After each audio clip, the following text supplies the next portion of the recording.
Now today, hopefully, we're going to open up the transatlantic underwater tunnel. Gelden Quad and I have been working on this. Well, actually, I've been more working on it, and he's been doing other things. So a couple of things have happened in between the last two episodes, and specifically, I didn't stream that because it was an incredibly long process. So I figured it'd be just as easy because we're doing this on survival, right? So everything that we do is on survival mode, which makes everything 100 times more difficult. If this was creative, it probably still would have been time consuming, but we had to gather the resources, and by God did it ever take a lot of resources. So what we've done today is we have a trans-ocean tunnel from one place to another, essentially like a minecart highway. And I've been working on this. It probably took me, I'm going to say, at least 12 hours of gameplay just to build it and get the resources and everything like that in order to do this. So I'm excited to show everyone this. It's going to be pretty exciting. So we're gonna log in here right quickly split in our ironic Christian Minecraft server, as per the meme. Yes. It's gonna be good. I'm gonna slap on these comments so we can see what you folks are saying. Alright, so we're back in the tunnel. So a couple of things again have occurred between the last episode and this episode. One of those is being we defeated the Ender Dragon.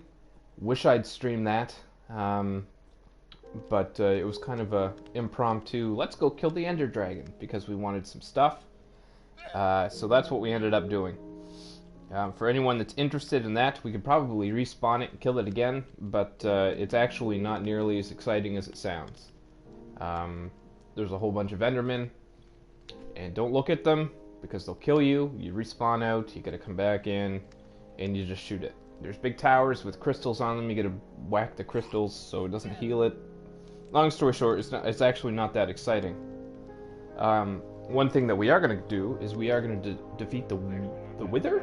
The Wither? Yeah, the Wither. That's what we're gonna do. So, we haven't done that yet, and hopefully we'll be able to do that. So, I am going to up my microphone.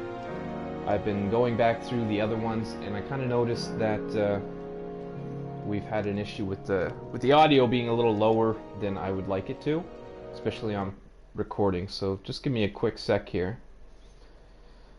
I don't know what I'm doing. Yes, there it is. Okay. I think there's a way to do this right here. Alright. So that should do it. So that should be a little louder. I'm hoping that's better. If it isn't, let me know down in the comments. If my voice is too loud, too annoying, there's not a whole lot I can do about that. I could talk in funny accents if you'd like. But other than that, I think we're good.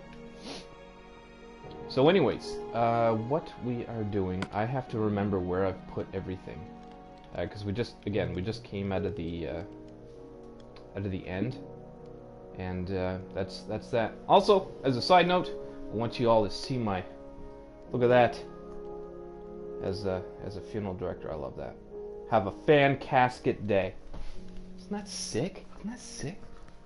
That's a pun I never even thought of myself. So, anyways, the owner of the funeral home went to a conference in Chicago. And he picked every time there's a funeral directors conference, they always have like stalls. It's like Comic-Con except for embalmers and stuff, I guess. I don't know. I don't get to go to these things because it's a lot of money and it's very far away. It's never close to where I live. So anyways, the owner of the funeral home ended up going and picked up some of these shirts, and he gave them to me. So my nickname at work is Skittles. And so anyways, he walked in, he's like, "Here, Skittles, have this." And he biffs it at me. I was like, "What's this?" And he's like, "It's a shirt." So anyways, I was like, wow, I gotta wear this. I gotta wear this in my next stream. So now you know I am wearing a fan casket. Ooh, I forgot I had that mirrored. Fan casket day. I love. Everyone should have a fan casket day. There's nothing better than a nice Sunday stream. So we are gonna stream. We've done a lot of work in terms of the castle area itself as well. So anyways, I will get to what's new and exciting the most as per the description. So we've yet to make like a station. This is going to be the main area for the entrance and exit out of our behemoth of a castle. The cathedral's coming along nicely, and so anyways, we're gonna pretty this up, make this a little bit more industrialized, maybe. I don't know. We're gonna build some sort of building, train station here. But anyways, this is where it goes. I'm just trying to remember where I put the stuff because I haven't finished the tracks yet. Right? The tracks aren't completed, so I can only go about halfway across the ocean before I have to stop and come back. And I'm just trying to think of where I've put everything in order to complete it, because I'm pretty sure I have all the stuff to do it. I just don't remember where I've put things. If you can't tell, I am highly disorganized when it comes to chests. The first chest that I come to is the first chest that I put stuff in. And I'm a little sporadic that way. I like a little bit of spontaneous chest drops when it comes to life here. So it makes it highly inconvenient. I feel like it was this one though. Well, my feelings were wrong. My feelings were wrong. Alright. That's fine. That's fine. Maybe one. Oh, there's some things. That's some things that we need. Gold. Gold is a thing that we're gonna need. Oh, what'd I do? Okay, hold on. Let's see if Zach's on.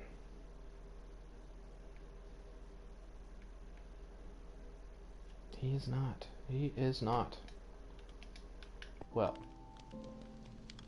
Well, bro, if you do decide to come on, then we'll have to continue with that. Anyways, there's two golds. Gonna need a lot more than that. Ah, heck me gently. Where did I put that stuff?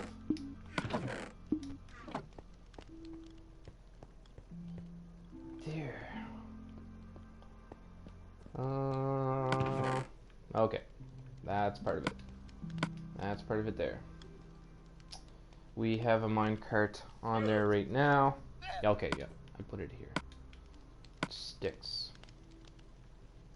And sticks. So now what I have to do is I need powered rails for sure. We're gonna need quite a few of those. Probably a stack at least. 1, 2, 3. That's that. Oh, jeez Louise. That's a lot of gold. I don't have that amount of gold. I don't think. I think I blew it all on making powered rails the last time. So.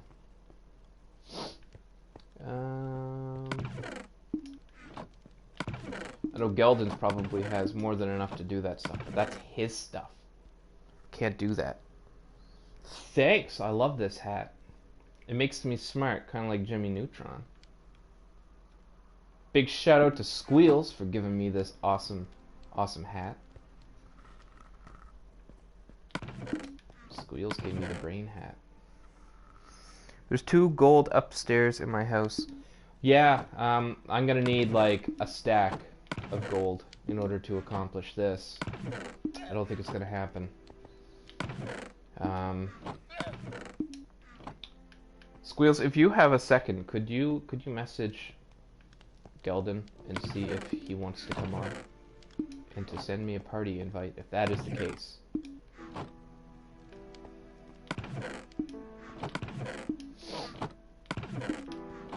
Because I think we're gonna need some of his stuff. Man, oh man, I just blows my mind how big this place is. It's just crazy. And it came together so freaking fast.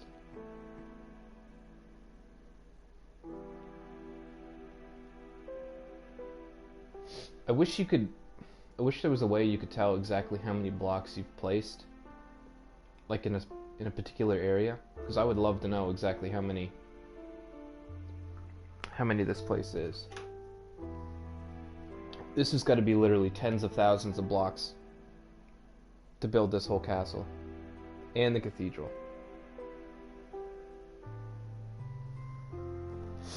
Has to be. Has to be. And unfortunately, when you label your thing a Christian Minecraft server, you're either going to get two things. A, people are going to understand the meme, or B, you're going to get those the actual highly Christian individuals that come in here and be like, "Oh gosh, this guy's not with it. Not with it at all." Alright, so this is Gelden's place. We're not going to touch anything, I promise. We're not going to touch anything. We're just looking. We gotta showcase it. So as you can tell, he's got quite a few wither skeleton skulls, enough to summon the wither. I think he knows more about that than I do. But yeah, this is the main. He's got a private domicile upstairs, and he will not be harassed. Bitch. And this is Squeals' house. Oh, it looks like Gelden took some of these banners and put them on everyone's houses. Maybe? That's kind of cool. That's sick. He says he'll be on it a bit. He's got to do stuff first. Of course he does. He's got to do stuff. That's fine. Everything's fine. That's fine. Alright. Squeals' place is coming together super nicely. Come up here. There's so much room for activities.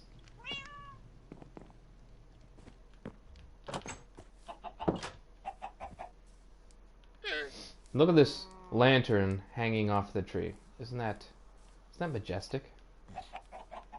Oh, we just picked up an egg. Let's see if we can get white chicken or brother. Nope.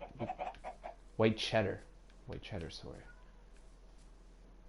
I can't tell if that's lit or not. I don't think it is. Oop. Nope. Where is white cheddar? I thought I saw it. Oh, there he is.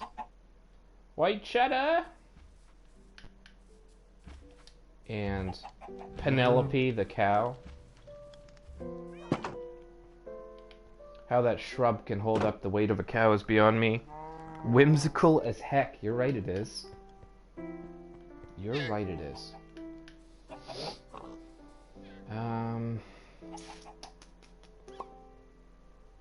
So really, when I'm looking at this, just a second here. Right, because powered rails, they don't use any iron, it's just sticks. So really, I could make as many iron rails as I want, and then I could just make powered rails later. So we could at least complete it. We'll just have to replace some of these with powered rails. That's what we'll do. All right, let's take a ride. Because I would like to have this completed. As a side note, ladies and gents, I was lucky enough to go into a lightning storm and catch some skeleton horses. So we have Ethiopia here, and my horse, Shadowmare, of course. I'm sure that's trademarked in some way, shape, or form. So I apologize for that, Bethesda, or Bugthesda. Let's go! Choo choo! Yeah, not today. Just so you know, your screen is not broken when we get down here. It's gonna flicker because apparently it can't comprehend the turns in this particular part of it. It's fine. It'll all sort out. I made it follow the bottom of the ocean, and anyways, long story short, it's very hard to build a tunnel at the bottom of the ocean. So I changed my mind about halfway through this. Right here. So we're just below the ocean surface. It makes it a lot easier to go in a straight line for a long period of time. Makes it a little bit easier, I should say, to see exactly how far we've gone. But if you can't tell, it's a lot. And I'm not 100% sure on exactly how many glass blocks I needed to complete this, because the floor is glass. Oop. Okay, yeah, that's as far as we go. Alright, so that's as far as I've completed. We're about halfway there. The tunnel itself is completed. So we're just gonna slap these suckers down. And we're gonna have to go on a gold searching spree, I think. Now, Gelden and Desqueals has pickaxes with fortune on them. I don't think I do. So they have a lot more luck finding more gold in a smaller area than I do. Oh my gosh, is that as far as the stack went? Yeah, we're in trouble. Yeah, we're in trouble. Oh gosh.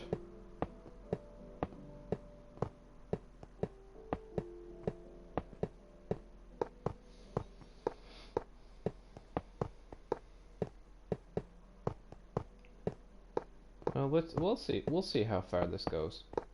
Because I could see the last turn of the straightaway, and that other side you could see over there. That only goes left to there, and then that's the end. So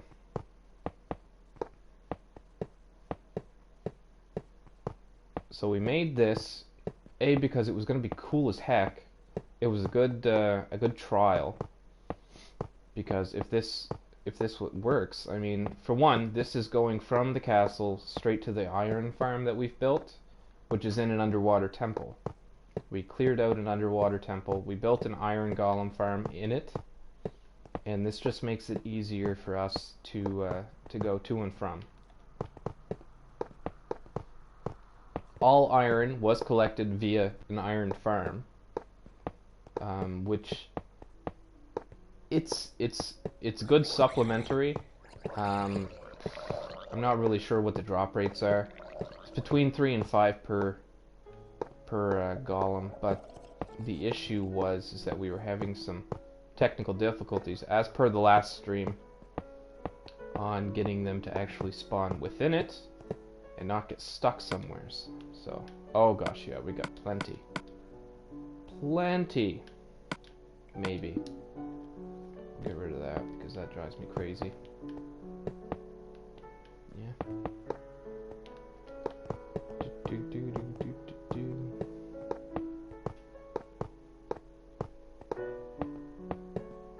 At least we'll be able to coast all the way there. It doesn't take many powered rails when it comes to the straightaways, because one will get you a fair distance. So really, I think if I had 10 pieces, I think we would be fine. It's the part where it goes back down to the bottom of the ocean to get into the water temple. That's where most of the powered rails are going to come in handy.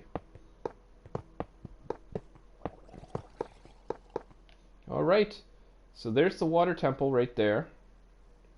And this is just going to go down to it.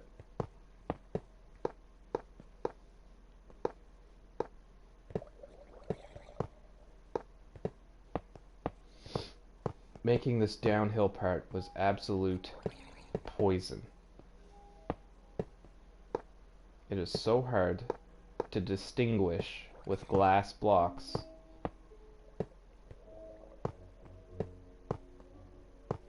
And you're like, oh, there's water coming in. I can't figure out where that water's coming in. So you gotta go try to look through. And it looks the same whether there's glass there or not half the time.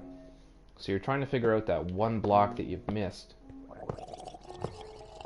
It's brutal. Heckin' brutal. But we've accomplished it. Oh, there we go. I was gonna say, what's going on there?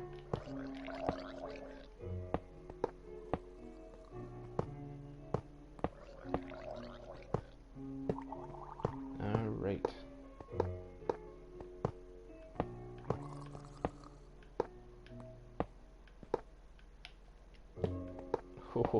Oh, she's gonna be close. Oh, we're gonna be close. This is the final straightaway, though. I swear to God, if I'm like 1 or 2 off, I'm gonna have a stroke. No, I think we're good. Look at that. We've done it. So we have gone halfway across the map and hadn't even got our feet wet. So here is our golem farm. Let's take a look. Ooh, no, not today, mister.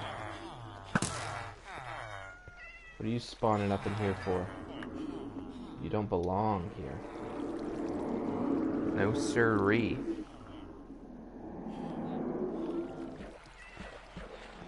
So we got lots of cats. So I had to be in the general area in order for this thing to function as a spawn. Oh, I can only sleep at night. Okay. Sure. So again, like the last episode that we did, which was our most popular video, we built this. It was all built up. We added this part because this is the original dimensions, that glass square right there. But they were spawning over here. So we built this up, put water there, that way they all flush down to the center. As the cats are so readily demonstrating for us.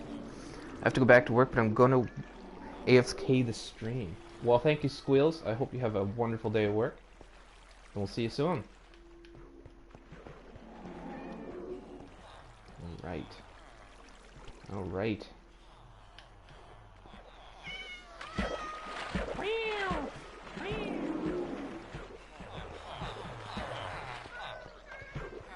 Shush it, Kitterino. Alright. We'll just do that. There. Easy peasy. Let's do this. Okay. So we have no gold. Let's go take a look at... We have a gold farm. I don't know if it's functioning or anything. So now that we have rails, we can at least coast our way to the powered section again.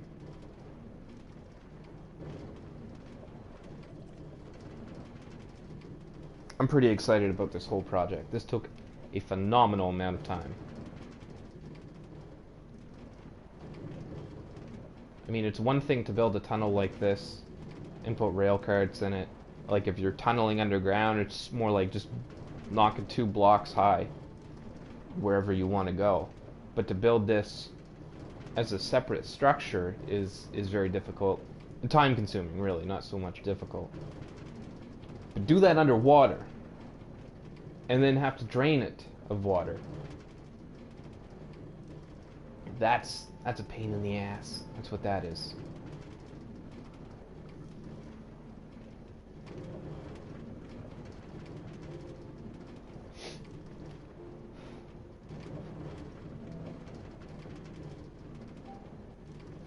Chugga chugga chugga. This will be a lot faster once we get to powered rails.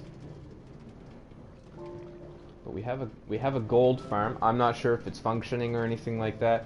It's pretty much the old iron farm that we had, but we put a nether portal in the center of it, so pigmen can come out and they'll splash into the toilet water part, and they'll get destroyed just like the iron golems do.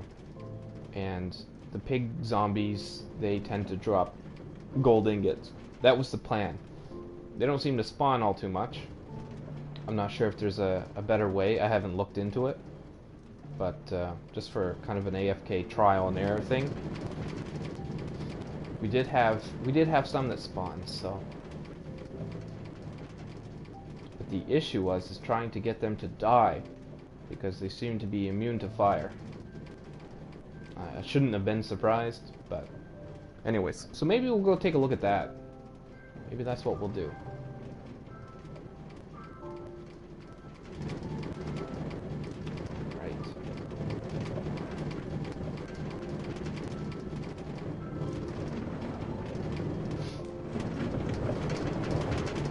I gotta torch that hill. I haven't torched that hill yet. Whew, yeah, now we're in the high lane. This is like the Autobahn. With a lot more turns.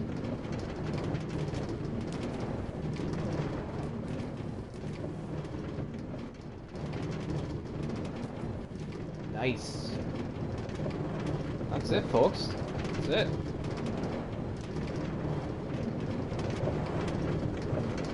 It's kind of hard to tell the exact amount of distance that we've just covered. It's fairly difficult. So what I'll do is we have a large map of the entire area up in...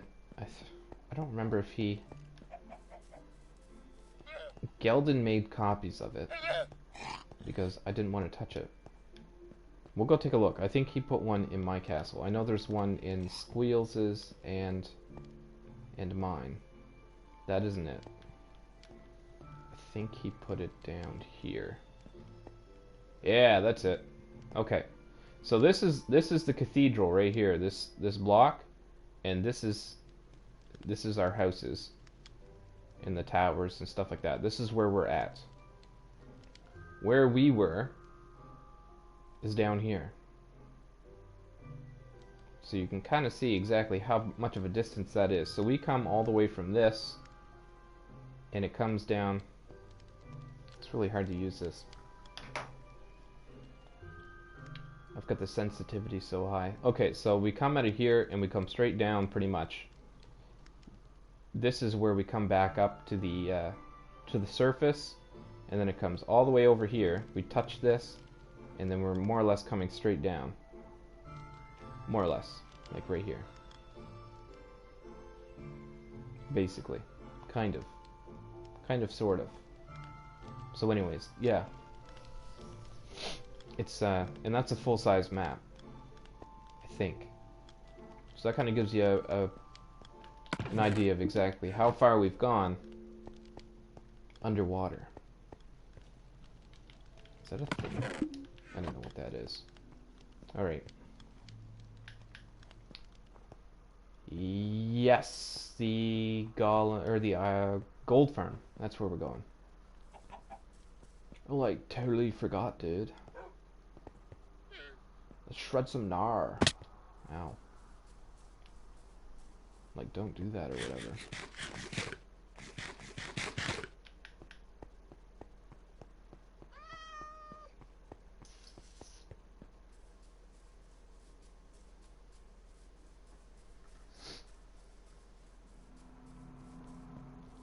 This place smells so good right now. I have a slow cooking beef pot roast cooking right now in the slow cooker in the kitchen, and oh my gosh, this whole house smells delicious.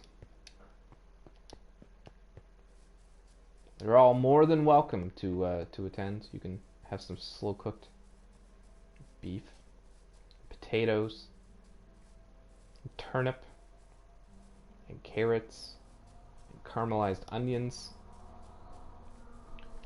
Ooh, yeah, that was close. Alright. No, I totally went to the wrong one. This is the one we... Okay, well it's good, because I did want to check and see if there was any golems spawning in that. Because we had an issue in the last episode where we had 2 golem farms with villagers in them. Ooh, that was close again. And instead of spawning them in the ones where they should have been spawning, they were spawning them all in a different one. So they were all... What was... I don't even know what I hit. I didn't hit anything, did I? Boop. Oh, boop your snoot. Boop your snoot. There we go.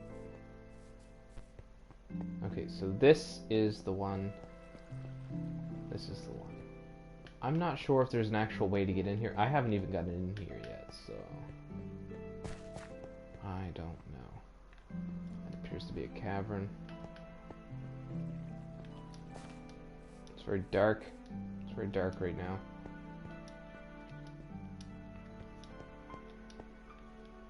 That's incredibly disappointing.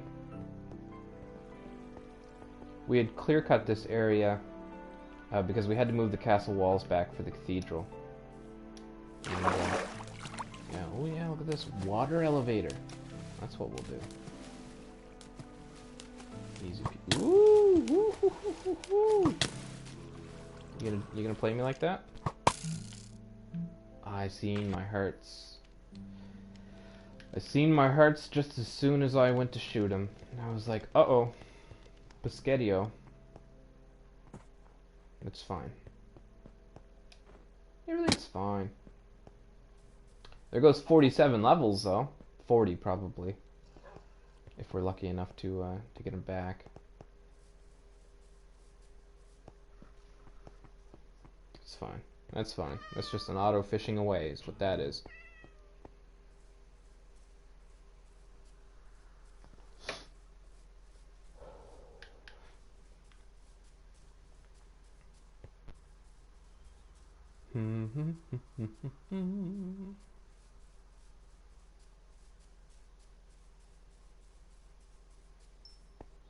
We'll go around this way. I feel like that'd be a little faster.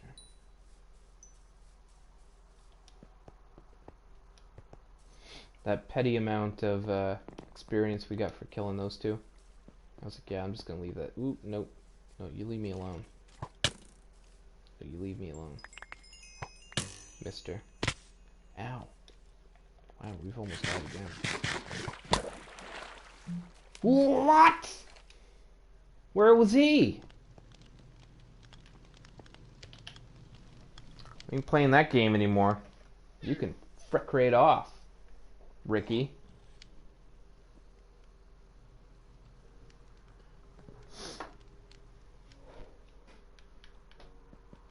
It's fine. We'll do this. We'll do this in the daylight. Because I'm scared of the dark. Okay. Oof.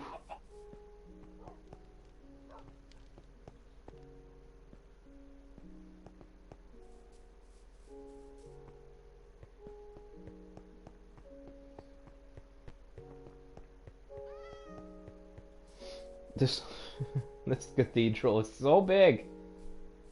So big. And we don't even really have a use for it. Like, it's not like a purpose-built building. Like, it's not a residence. It's just a cathedral because we could. I think next what I'll do, we'll build a Minecraft funeral home. That's what we'll do.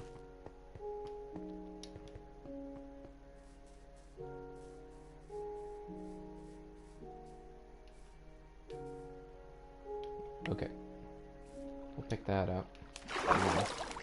See our bow, that's another prime piece of equipment that we'll need.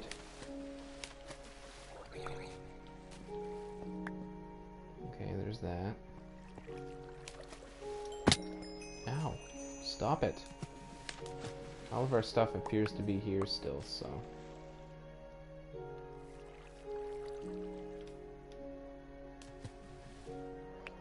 we can find that diamond pickaxe. There we go. Easy peasy, no problemo. Yeah.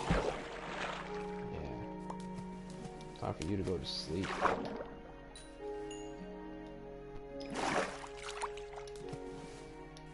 We lost a ton of experience, that's for sure. Those are redstone blocks. I had a stack of them with me. There they are.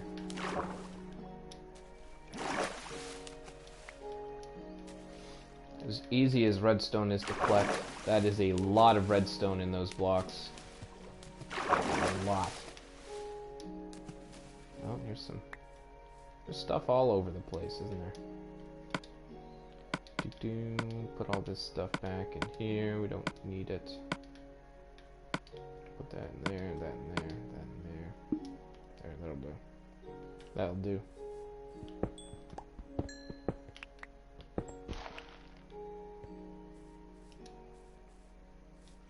Perfect. I think that's everything. I think. That'll work. Anyways, we'll continue on with the gold farm. We'll see what's going on here. All right, so we've established it is not. It's not doing anything.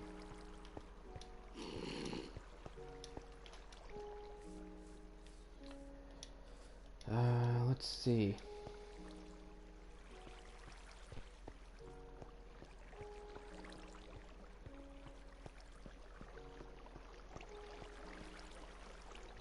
Is there a way for me to get up there?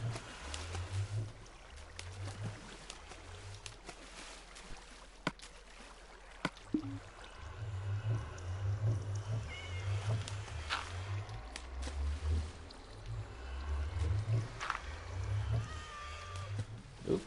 Don't want to go in there because we are toast if we do.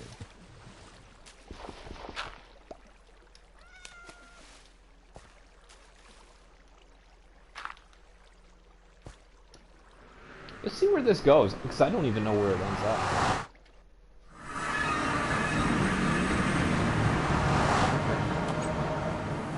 Okay, exploring part of it.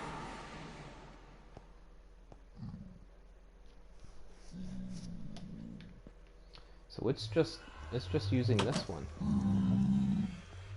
Right? Okay. So they can't even get in here. That's the thing. So we got one bro right here. But he can't get in. So maybe what we'll do is we will leave these doors open. And maybe they'll be able to get in. Maybe. I don't know. We'll find out.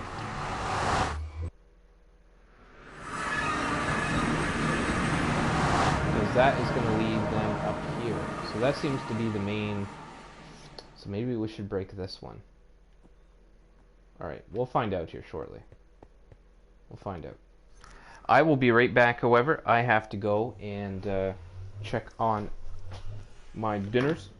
But I will be less than 5 minutes.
There we go. We are back in business. Alright, so. That's too bad. I could have at least given you folks something to watch while I was gone. Okay. Let's break this. That's what we'll do. Perfect. So that should keep them from spawning up here, because that seems to be the main... I wouldn't think that those portals would be close enough that they would link, right? Because we had one in the cathedral. If we entered that one, it would bring us to our main spawn, like in the Nether. And if we entered the main spawn one, instead of bringing us down to this one, it always seems to bring us up to the tower one. And the same with this iron golem farm, or the gold farm now, I guess, is if we enter this one, it takes us to the same spawn, and if we enter it again, it brings us straight up to the tower. So I'm not really sure. Like, I would figure that these would be far enough away in the world that it would build another one. But the way the Nether's set up, maybe it's just not possible for it to build another one. So what we'll do... I don't want to waste my end stone. Whatever, I only need one.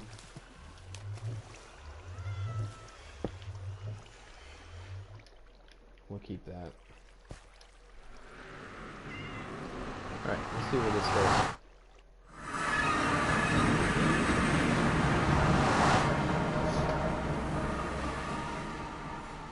Okay.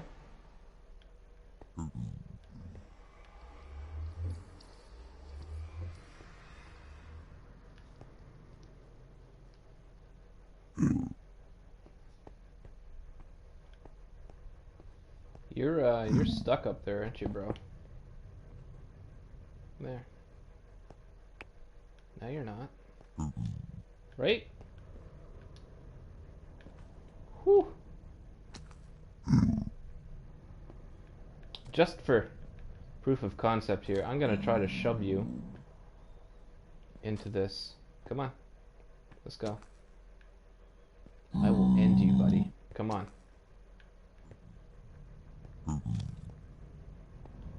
I like how this it gives them like they can't see. That's kind of cool.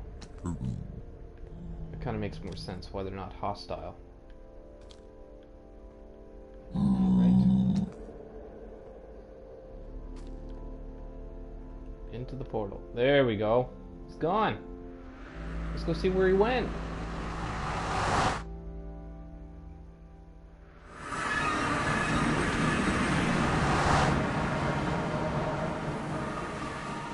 What the hell?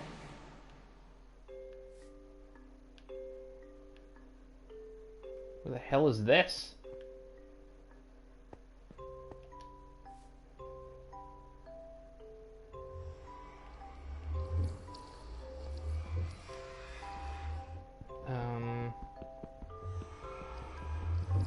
Okay.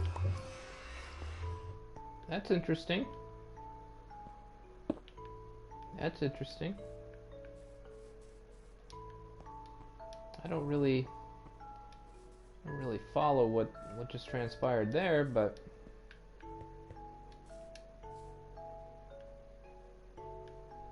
so that's Zach's house. It spawned way over there. That's weird. That's weird. That's a long ways away. Okay, that's fine. Everything's fine.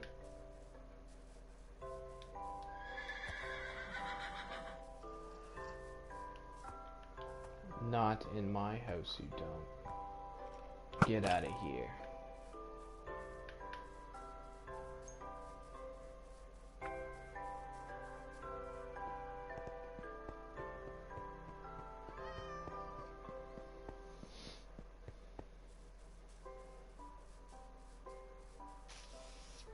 gonna have to look up a gold farm. A good one. And if I recall, if you put water in the nether, it just evaporates. Like it disappears. So I don't think this kind of farm would work in the nether. I think it has to be a different kind. Ooh, not the... Oh, psych! You ain't smoking me this time there, broski. Okay. I don't know. I don't know.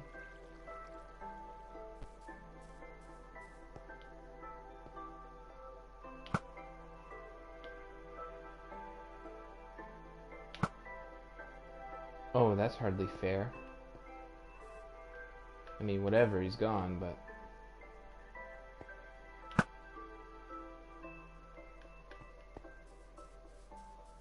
What a terrible, terrible world.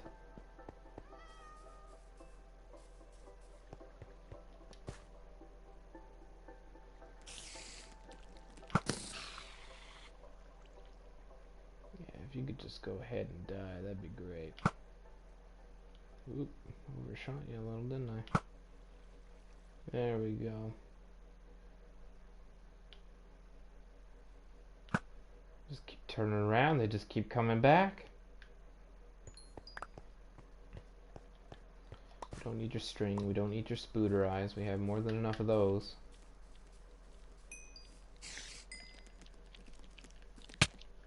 Oh ho ho!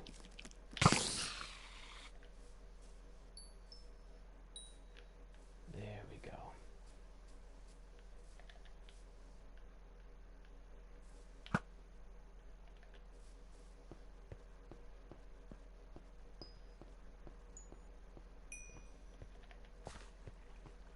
Diamond pickaxe, efficiency 3. Oh, that's right, this isn't my normal pickaxe. This is one I picked up in the end world. I forgot. I'd placed my my good pickaxe in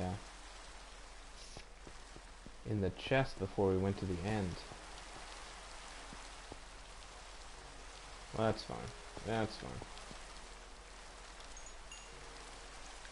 Those levels are still going to be handy for now.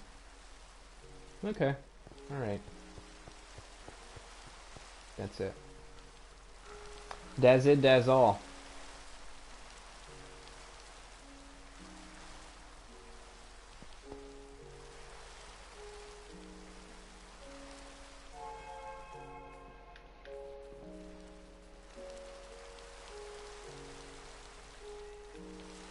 Uh-oh.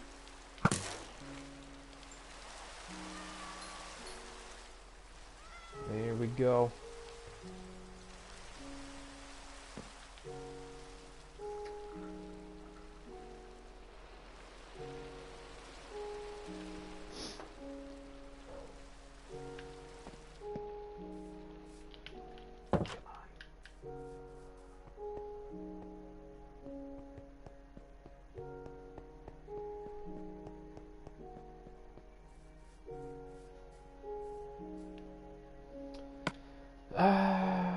That's basically all I wanted to do. I'd like some gold, but I'm not going to take Geldin's gold until he comes back, because he may have some plans for that. He may not have any at all, actually, to be honest. It's not like I've gone and checked.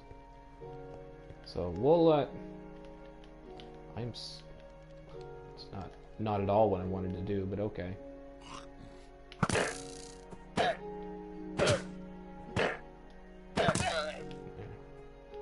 Get off my lawn!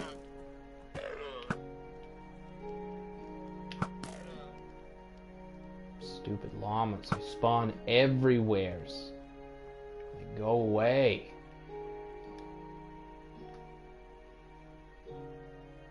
Oh, those are Daniela's llamas, I better not. Yeah, whoops! I think one of those is hers. Anyway, so we're not gonna kill those ones. She'd be pissed.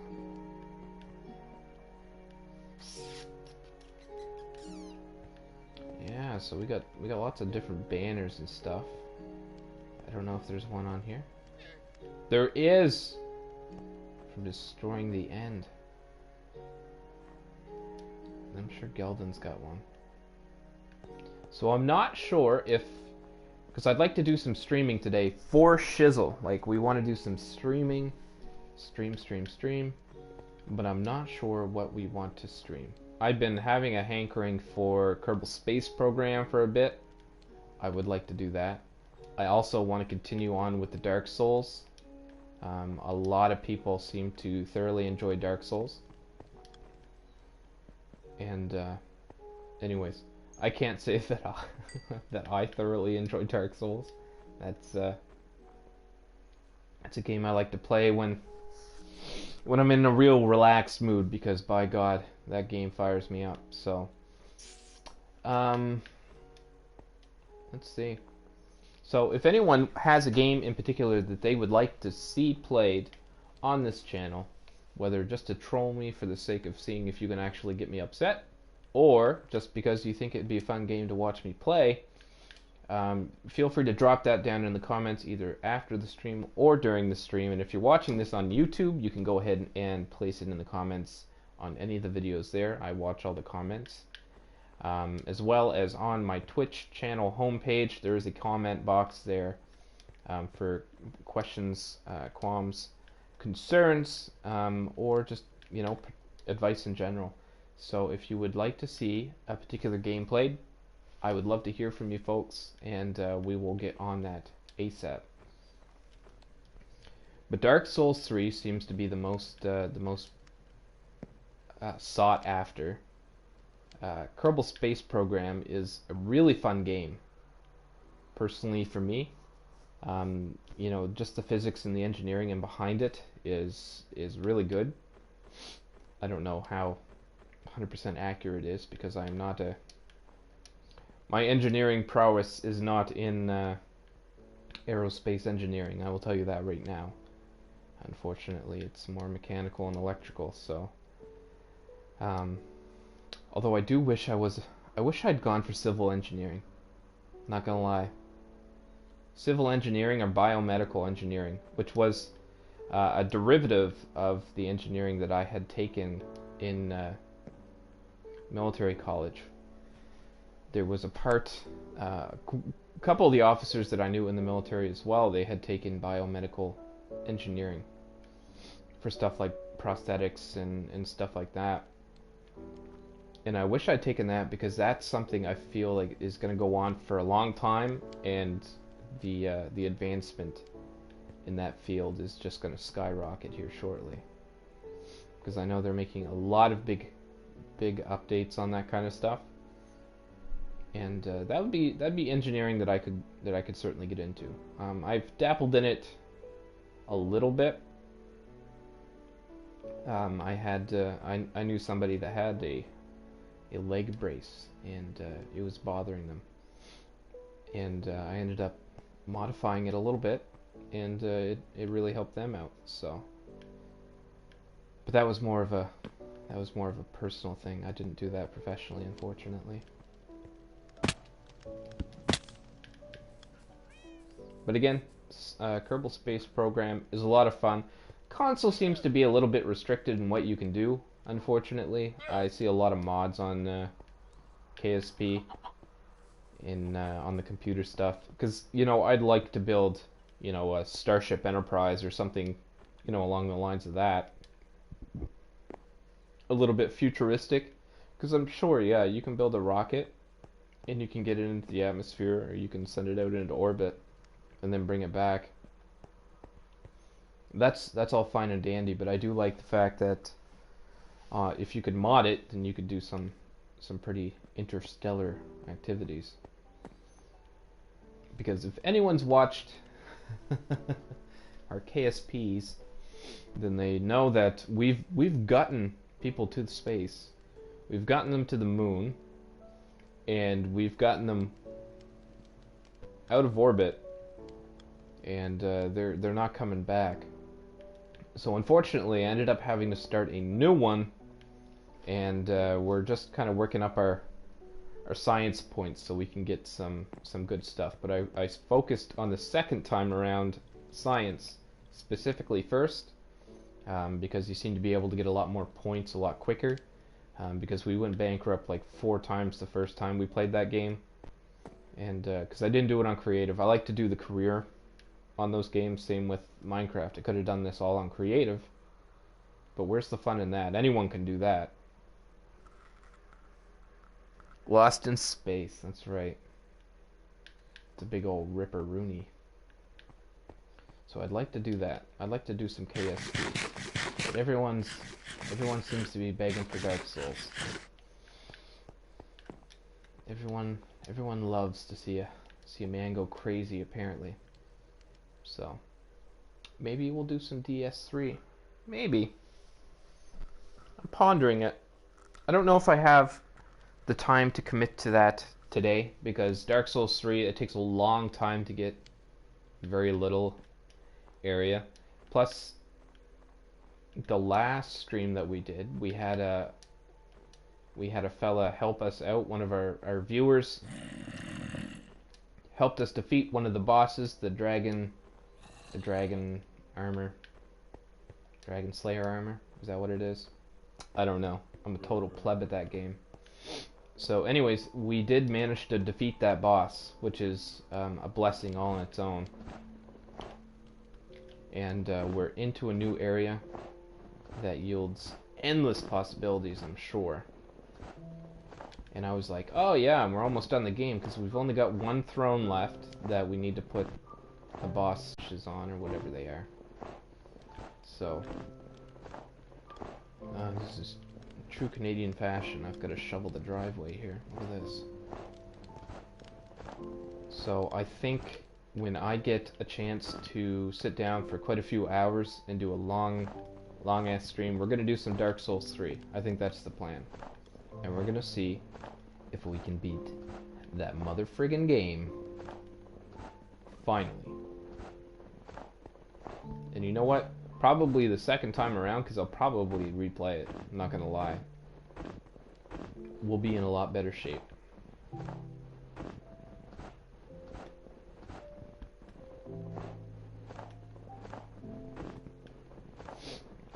I don't play it often enough. Like, there's people that play that game like every day. Like, that's their everyday game. Whereas an everyday game for me would be more like Minecraft or Skyrim or Fallout. Like, those are open world games that I could get lost in forever. But Dark Souls 3, there's people that play that like every day, and I couldn't do that. I'd cry myself to sleep. Couldn't do it. Could not do it. Get out of here, snow.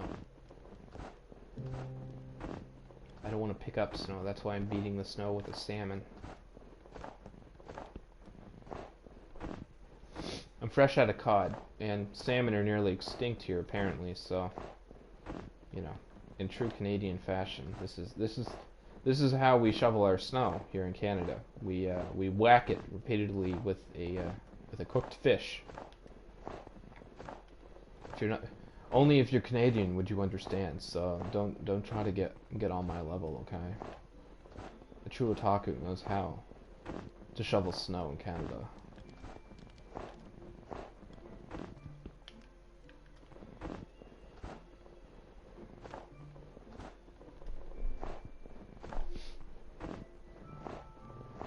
I keep hearing thumping and crashing and like shit's rattling in my house, and I keep forgetting that I live, you know, within 10 kilometers of a military base. A military base I used to work on. I keep forgetting, and I hear kaboom, and I'm like, what the frig is that? And then I'm like, oh yeah, oh yeah, the tanks are out target practicing today, or the artillery's out. You hear helicopters flying across over the house all the time. I love the sound of that shit, to be honest. I know a lot of people complain about living close to a military base. They're like, oh, the damn helicopters and tanks and artillery guns are always going off, and it's driving me crazy. It's like, that's music to my ears. There is nothing better than the smell of cordite in the morning. Or so says Revolver Ocelot.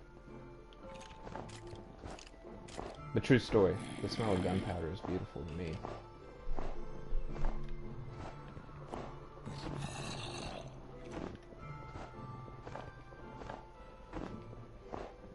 I would expect, though, after you've spent 10 plus years in the military, it's just kind of background noise to me, whereas I would assume that and my hearing's mostly gone at this point in time. Just ask anyone that knows me. Oh, my hearing.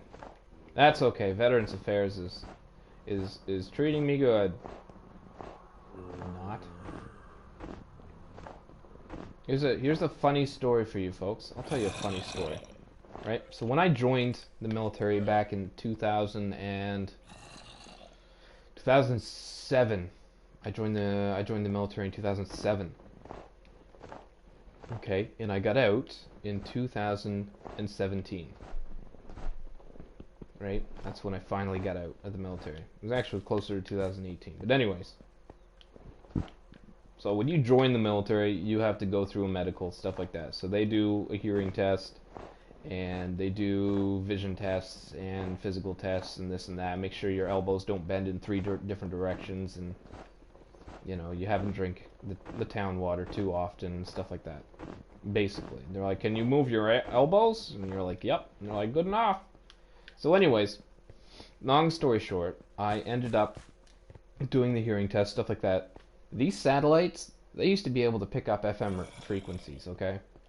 These ears have been the same size since I was like 3 months old, right? As a kid, I could pretty much glide off of tall buildings with these suckers, okay? Like Dumbo was real, okay? Not the worst, but they weren't the best ears, okay? So when I did my hearing test, where they stick you in a refrigerator-looking contraption with a set of headphones and a clicker, and they just keep making these noises, these high-pitched noises, beeps or whatever, to test your hearing. So if anyone's had a hearing test, they know what I'm talking about. It's a soundproof refrigerator with a chair in it, and every time you hear a beep or a tone of some sort, you gotta click this button. Passed it with flying colors the first time, when I first joined the military. Okay, most of my career was spent around two-stroke diesel engines, heavy equipment, impact pneumatic tools, tanks, driving them and shooting them, constantly using automatic. And you know, I will admit, we did have hearing protection.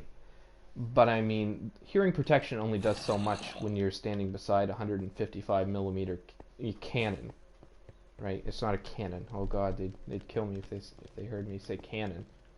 Cannons don't have rifle barrels. Okay, so guns have rifled barrels. So that's why it's an artillery gun, not an artillery cannon. Whatever. Shut up. Long story short. So when I got out of the military, they do an exit medical, right? So they do the same thing that you did when you got in. They do an exit one, right? So they know you're leaving the military, right? So you gotta, when you're clearing out of the base and you're getting all your affairs in order to leave the military, they give you this card. And this card has about 400 different places that you've never visited before that you need to go and sign out of, just to make sure that all the T's are crossed and the I's are dotted, etc., etc. More or less to make sure you don't owe the army any money, right? Like mess dues. There's mess halls for different ranks, and it costs money, even though you don't go there. Nobody goes there, to be honest, unless you're, you know, a captain or a warrant officer. Especially at this base, because it's an absolute dive. Civilians aren't allowed to go there anymore. At least they weren't in recent history. So the place was dead. It was just a bunch of basic training recruits, essentially, that would, you know, drink 3 pitchers of beer and then wander off to the shacks. So I clear out, I do my medical. My hearing is constantly been getting worse and worse and worse and worse. When I did the hearing test, I clicked the button, I think, 3 times. Somehow, I got a higher score on my hearing test after 10 years in the military than when I first got in. My hearing apparently got better after being subjected to all these noises and helicopters and, you know, I don't know if anyone's been near a Chinook helicopter, but when you're when you're attaching a pallet or an artillery gun to the bottom of a Chinook as it's hovering above you, this 20-ton school bus looking fucking helicopter is 6 feet above your head, hovering in midair, which is a crazy feeling to begin with, because you're like, what is holding this thing above me? Nothing but spinning propellers. And that's terrifying, actually, not gonna lie, the first couple times you do it. But somehow, and conspiracy or not, somehow I managed to score top notch on my hearing test when I got out of the military. Better than what I did before. Which we all know is just, it's impossible, right? Like, I think it goes from scales of 1 to 5, and most of mine were like 4s and 3s or something like that. But I scored higher on my hearing test on some of them, and equal as I did when I got out of the military, or in the military 10 years before that. That's bullshit, is what that is. That's that's the Army's way of saying, yeah, we might have blown your eardrums. I literally ruptured my eardrums in the military. Literally blown my eardrums out. You know, had a piece of equipment blow up, literally.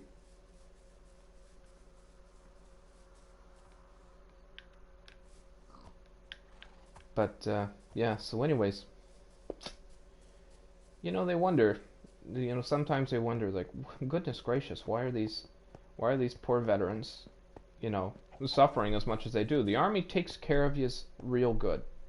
And for the most part, that's true, 100%. But it does depend on the particular individuals that are facilitating some of these tests, especially when they have voluntary release on your, if I had retired, naturally, I think it would have been a different story. But since I put in a voluntary release from the military, saying that I've done 2 contracts, I've just started my 3rd contract, but you know what, I've changed my mind, I want to get out. That makes a difference. That makes a difference in your pension, that makes a difference in everything. The way you're treated. It's like quitting. I'm not retired, I'm quit. Right? Even though if I had said the same thing 3 months prior to that, I would have retired. But since I did 3 months and then changed my mind, that's considered quitting. So 10 years in the military meant nothing at that point in time. I essentially signed a paper saying that I revoked a retirement status. And what I had ended up doing in order to facilitate the move to the place where I wanted to go, because me and my significant other at the time decided that we wanted to go to Prince Edward Island, which is a small East Coast island in Canada, because I had gotten a job offer there. I had component transferred into the reserves, and got posted to a place in the local geographical area of that, because as a reserve I could just choose where I wanted to go. It was easy. Whereas when I was in the Reg Force, I had to put in posting requests and this and that, and go through a career manager, which we frequently call a career mangler, because there would be 6 people in a room. 4 of them would want to go to one base, and 1 of them would want to go to another base, and they would systematically choose the one person that didn't want to go somewheres and put them in those places, even though they had 6 other people that said, I'll go. They're like, no, we don't want you to go. Anyways, I just sound like a salty veteran at this point in time, so whatever.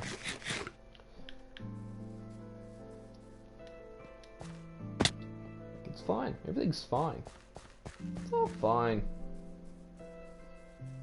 All things considered, I had a really good career in the military. It was a good deal of fun. It was, you know, there were some ups and there were some downs, just like any other career, I would think. I had the opportunity to use and abuse a lot of cool equipment. I've seen a lot of cool places. I've seen some places I'd rather not ever See you again. But long story short, there is some flaws. There is some flaws in the system, and it with any federal entity, I would expect it takes a fair amount of time and effort and resources in order for them to correct flaws. And as the world and society changes, they appear to not be wanting to change at all. They're more concerned about making sure that the regiments now have a royal insignia in front of them instead of just the regular regiment. Because originally, when I joined the military, I was an electrical and mechanical engineer. I was EME, specifically a vehicle tech. And unfortunately, about halfway through my stint, they decided that they were going to go to RCEME, Royal Canadian Electrical and Mechanical Engineers. But they hadn't gotten the royal designation reinstated from England, obviously. So that there was a bit of administration. So we were supposed to identify ourselves as REME. The C is silent, you see. So that just doesn't make sense to me at all. Anyways, so it should have been REME, but it was RCEME. So back in the history of the trade, it was REME. If you went to England, they're REME. They're Royal Electrical Mechanical Engineers in England, or Britain in general. The UK has REME. Canadians wanted to be part of that too, because we're a constitutional monarchy. So they decided that, hey, we want royal too. That sounds fancy, even though that we don't have any royal designation anymore. They abolished that back in 1970s, I think. In that particular trade, they got rid of it. So then we went from REME to EME.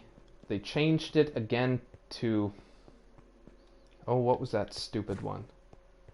They changed it all together. Oh, frig. Lori or something like that. Lore. I forget what it was called. Anyways, and then they went back to the EME, and then they decided, well, let's make it REME, but it's RCEME.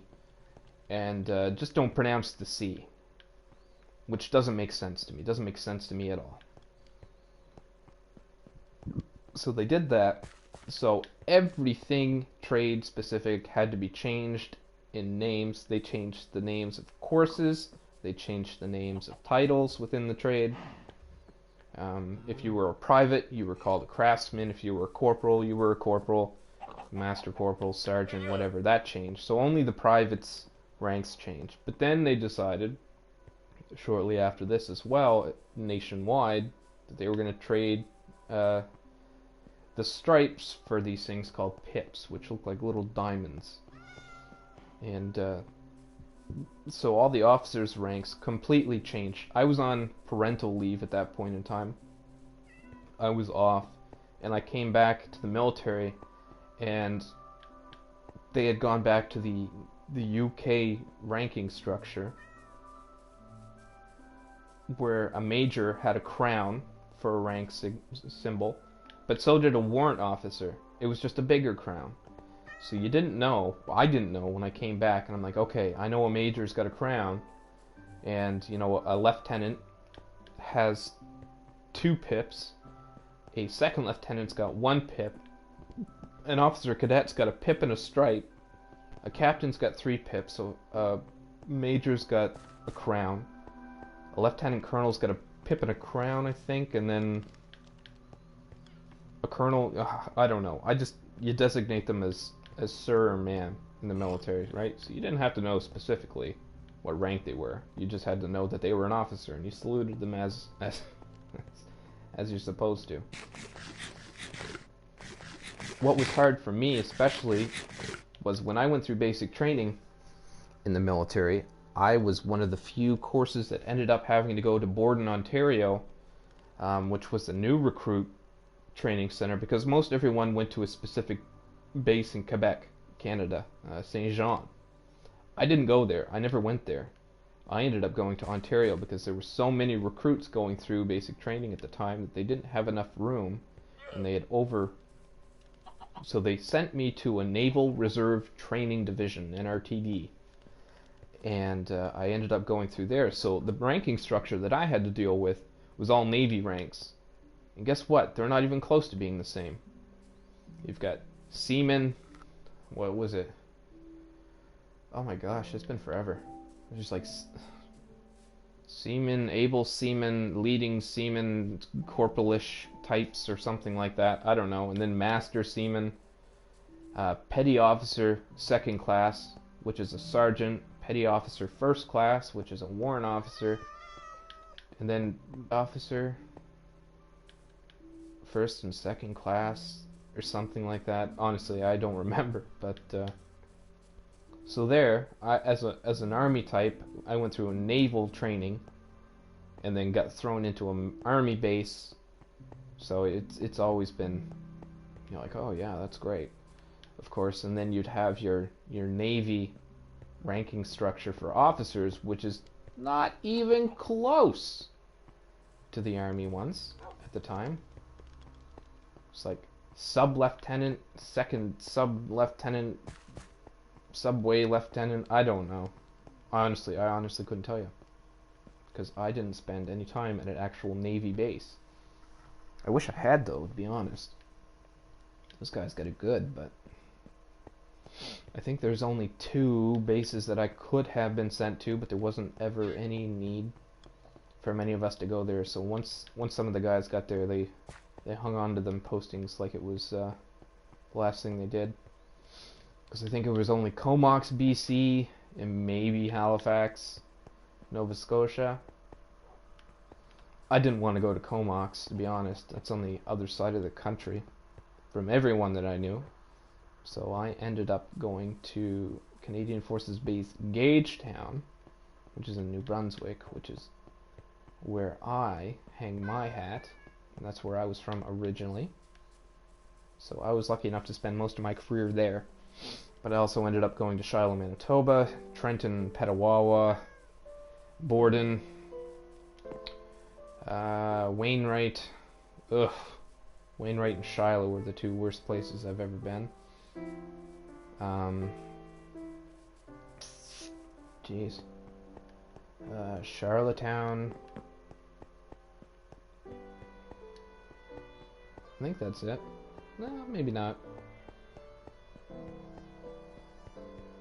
Yeah, it was a good deal of fun. But anyways, that's that. It's a story and a half.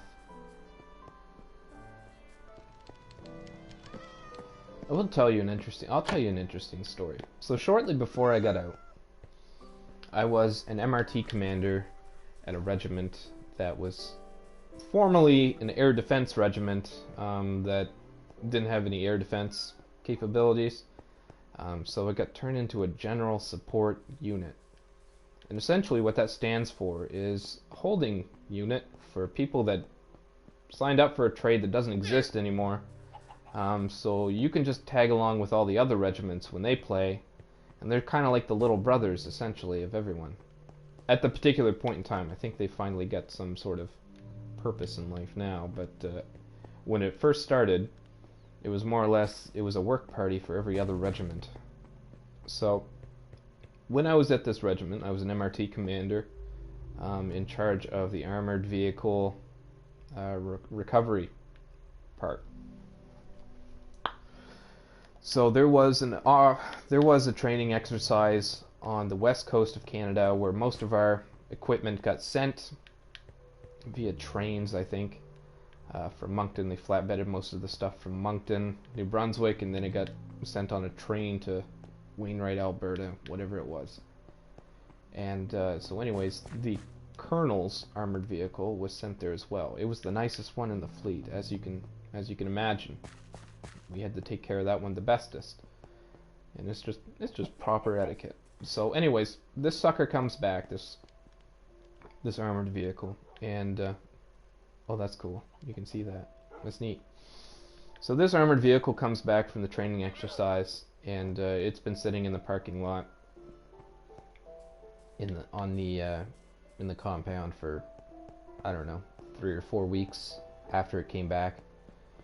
And I got a work order saying, hey, listen, the turbos not working or something like that. So anyways,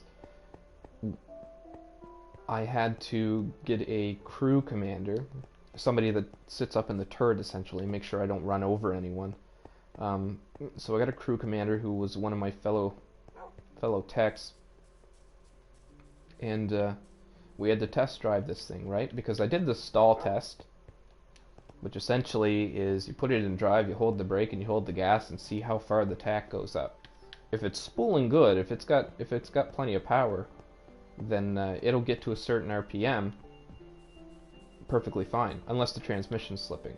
But that's also, there's easy enough. You don't do it for very long. So anyways, it was passing every test. I was like, I don't see what the problem is here. So I gave it a quick look over. Stuff like that. Nothing seemed out of the ordinary. So we took this thing for a test drive, and anyways, we got halfway out on the test drive of this thing, out in the middle of nowhere, and I could hear my French colleague in the mic. We got a problem, and so anyways, I radioed back, because yeah, we're 3 feet away, but you can't hear each other over a 2-stroke Detroit diesel engine. I can tell you that right now without headset. And I was like, "What's going on?" And he's got a set of gauges. He said it seems to be overheating. The fans weren't kicking in, and because on those tanks they have fans that are hydraulically operated, obviously, because you can't have a radiator in the front of a tank. It's not like your car. Actually, they're up on top. So anyways, there's a bypass and stuff like that. So I start flicking bypasses and stuff, and a cheap way, just for automotive people in general, sometimes if your fan doesn't kick on your radiator, what you can do is, on most modern cars nowadays, is you can turn your AC on, and that will turn on one of your fans. Usually if the AC is working properly, it'll turn a fan on. So if one of your fans isn't working, because there's usually 2, if you turn your AC on, it'll turn one of the fans on. So anyway, that's what I did. It didn't work. Somebody had worked on this during the training exercise apparently, and they had switched a whole bunch of lines around that shouldn't even have been switched. And so anyways, I was like, oh boy, we gotta come back.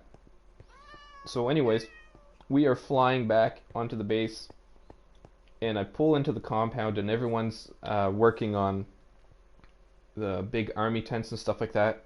Before we pack them up, you could drag them out and, you know, fully unfold them, just like if you were camping or something like that. You don't put a tent away wet.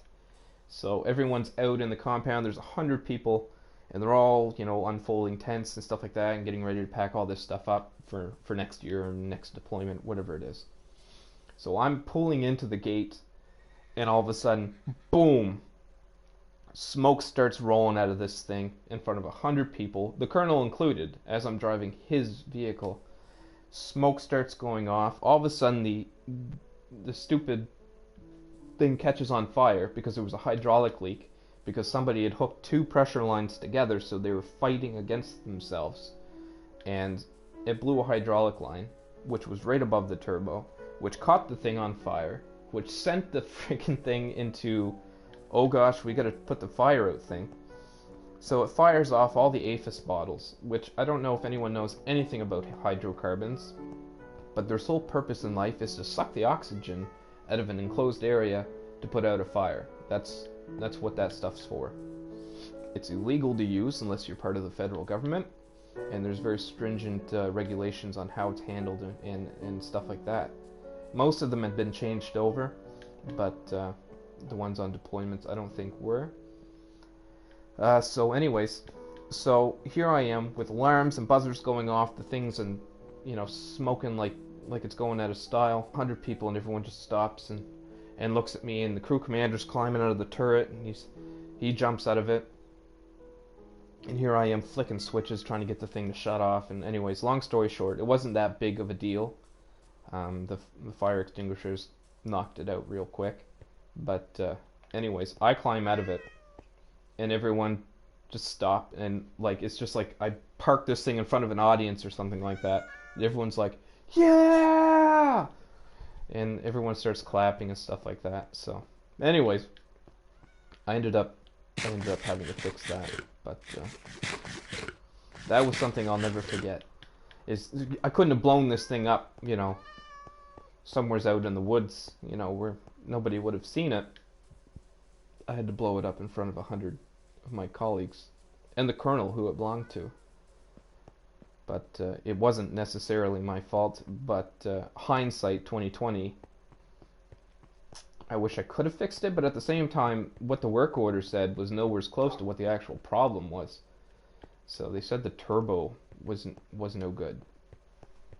And what I think ended up happening was the turbo oil line was leaking originally, because if anyone knows anything about turbos, there's an oil line that goes to it and from it to lubricate the turbine, the compressor wheels, etc., etc. So there's a set of bearings in a turbo. So I think that was leaking, and what they did was they thought it was another line that's directly beside that, and in order to get at the turbo oil line, you had to remove one of the lines to get to that one. So I think they fixed the problem, but when they put it back together, they hooked the lines up wrong, and they're idiot-proof too. Like when I ended up doing it, they had to put a custom fitting in there in order to attach those two lines, which wasn't there before. And I mean, like that's a red flag. Like if you have to add parts to something to put it back together, you might not have put it back together properly. Just a thought. So anyways, the problem had been fixed, but they had made another problem after the fact, and I think that's what ended up happening. Was the hydraulic pump was deadheading two pressurized lines trying to fight each other from the same pump. They're both the same size lines, so one's not going to give to the other. So it was just the pressure relief valve was constantly going off. Eventually, it just started leaking. And yeah, that's what happened, because the fans are hydraulic, right? That hydraulic line was to go to the fan because it's got a viscous thermal clutch in it. When the thing gets hot enough, it flicks the switch and allows hydraulic fluid to go through it, which spins the fan. If anyone's heard a tank fan turn on, you know when that sucker's on. There's no denying when that fan's spinning, because it's just flying. Anyways, that's what it was. I didn't get in trouble. Nobody got in trouble. It was just one of those things, you just don't forget it.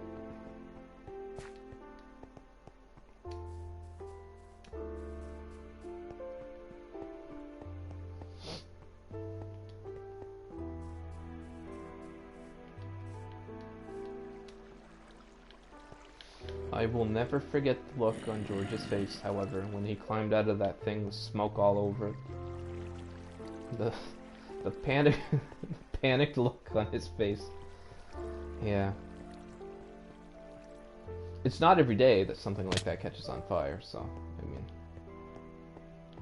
But, for most of us in a non-deployment situation, we've probably never seen the extinguisher systems go off. There's a very special certification in order to work on the extinguishing systems. I was lucky enough to be fairly good with all the wiring schematics and stuff like that. I did a lot of the modifications on the fire extinguishing systems because in 2014ish they started really cracking down on all the modifications, especially on the, I guess most people know them as M113s, but tracked light armored vehicles was the more appropriate term for them. T-Lavs? Is that what they were? Wow, it's been so long. T-Lav. Yeah, Queen Mary's. Queen Mary's. Yeah, they were the best ones, to be honest. Queen Mary's. If anyone doesn't know what a Queen Mary was, it was the Signals one, the headquarters. They were big. It was like an RV on tracks. Those things were great. So much room for activities in them. They had so much fun with these dinky little generators on top that never worked properly. So that was another modification. They got different generators on them. And they were nice generators. I think they were like Onin 8Ks or something like that. Good generator. But yeah, that's the way the cookie crumbles.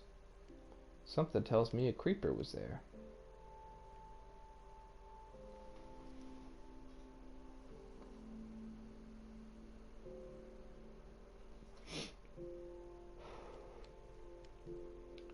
So that's where that's weird. That's weird. Why would it do that? I don't know.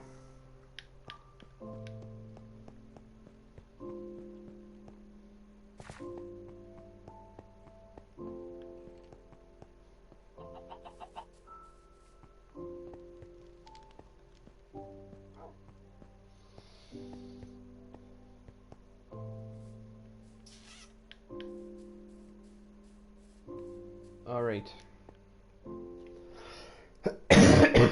Let's go check the breeding camp. We'll do that right quick. And then if nothing else is going on, maybe we will try a different game to stream. Look at all them carrots. Thanks, bro. There you go. Looks like you need to plant that again.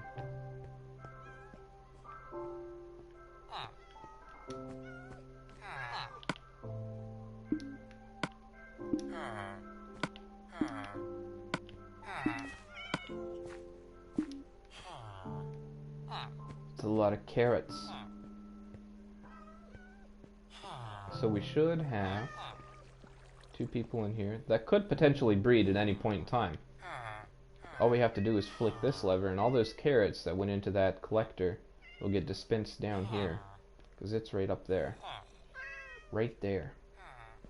And then this little love chamber turns into the bow chicka wow wow. And then the children conveniently go down this love hole and get flushed down into here along with the cats. But cats are an unnecessary byproduct. So once you have people that are grown up like this, we allow Princess the zombie in there. Turns them into zombies, hopefully, or kills them, one or the other. We use a golden apple and a potion, splash potion of weakness to turn them back, so they give us discounted things. And then what we do is we hook them to a minecart, and we take them to Alcatraz, or Azkaban, depending on which part of the world you are most excited to be. I don't have a minecart here, so that's unfortunate. So anyways, we take them to Alcatraz. Okay, yeah, let's go to Alcatraz. I'll show you that. Right, so, boop, we go in here. So this is what the turned and then unturned person would go on. So we fire them off here. There's the beginning of our transatlantic tunnel. Alright. So, we have all these stalls. And we have people that have gotten nice things that have turned, they give us discounted stuff. So we pretty much have like a marketplace where we can come and get discounted stuff for free. Well, not quite for free, but depending on how you play your cards, it can be almost free. And yeah, that's basically it. That's part of the breeding program. So that's that. And there is our transatlantic underwater tunnel.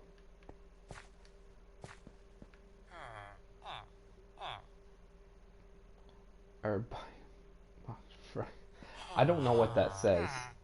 I feel like Gelton put that there, and I'm not entirely sure. I want to translate that right now.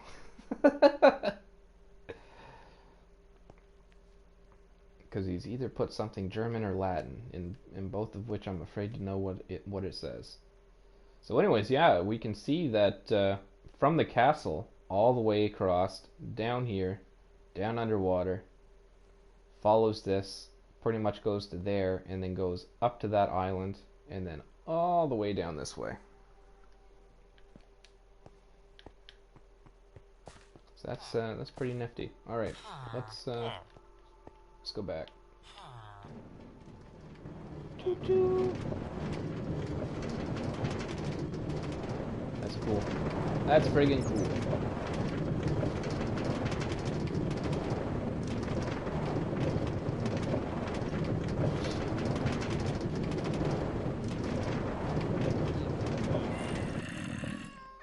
Perfect.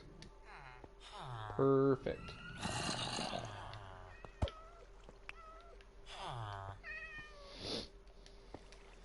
So depending on how many villagers we need, we dispense the carrots accordingly. The auto carrot fisher farmer bro. He plants and plants and plants. Oh, he's running out of area to plant.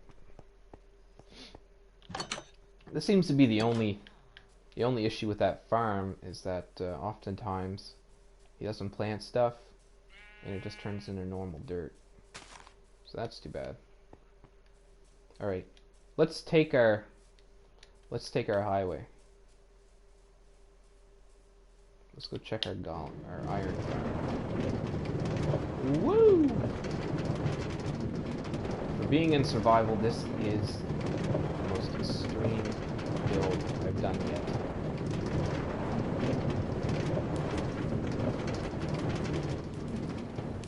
No, your screen's fine. You're just going so fast it can't register the turns. It gets better, I promise. This part's just alright, once we start going up this hill, I'm gonna see if I can spam some. There. I think we got some. Perfect. So that's that place I was talking about. Alcatraz is way over there.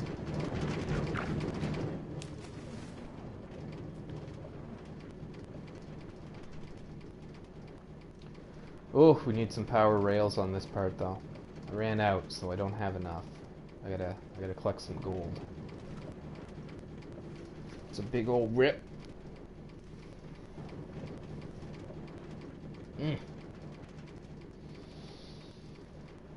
Oh boy.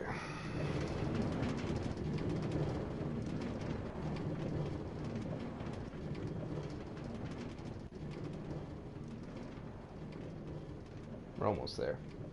This is so long.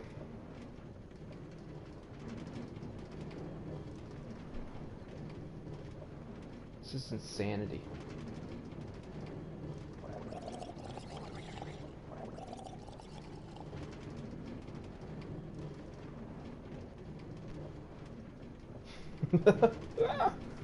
Here we go.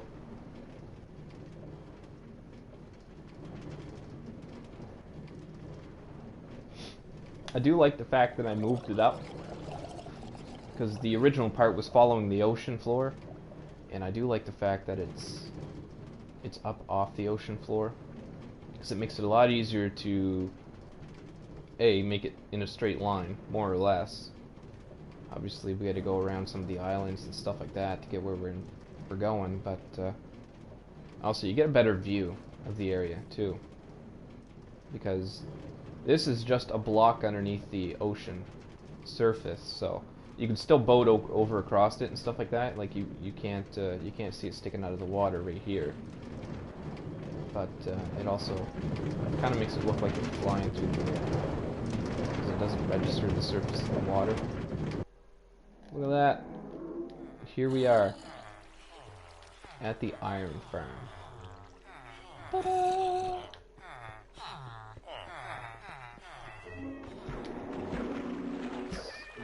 So we only seem to be getting cats here at the moment. Oh, and those guys. Yeah, shoot at me.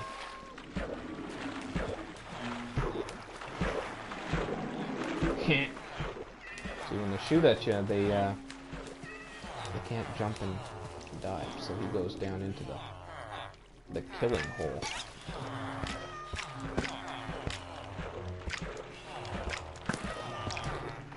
Yeah, you lucky kitty. There we go. Sweet release. So as you can tell, we've had a lot of cats coming through here. So that's not for the faint of heart. These are just cats in Minecraft. These aren't real cats, so you know, if this was a thing in real life, I think I would devise some sort of plan in order to save the cats, obviously, so I don't get too emotional over the cyber cats, because they come back, they respawn. They're a sucker for punishment.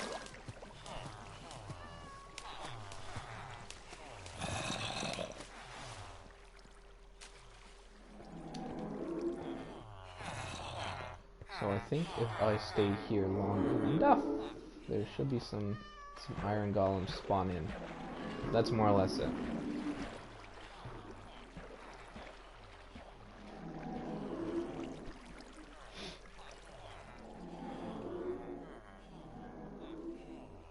That is more or less it.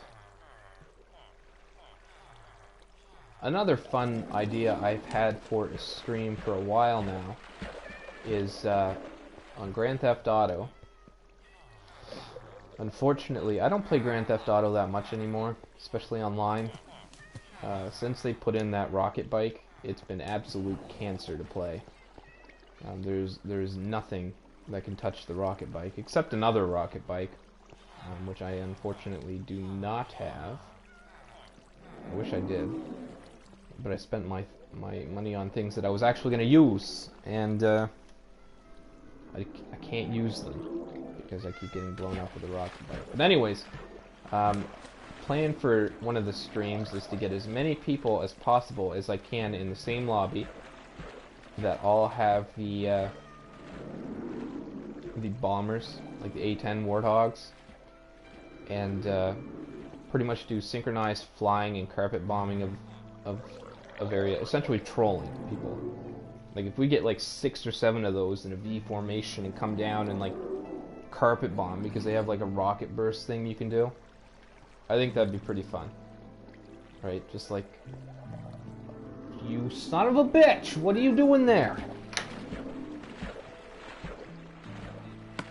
That is not where you're supposed to be.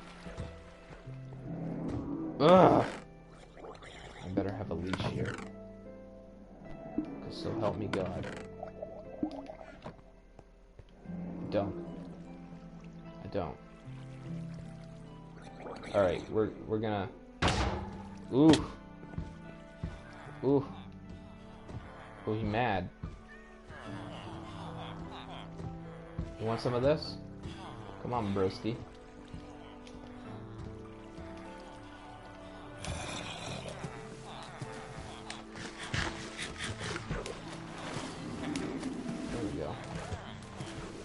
There we go. See, I don't have to kill them. I just had to make them go in there. These things are nasty. Into the chamber with ye. If I had a leash, I would have just drug them in there, but we don't.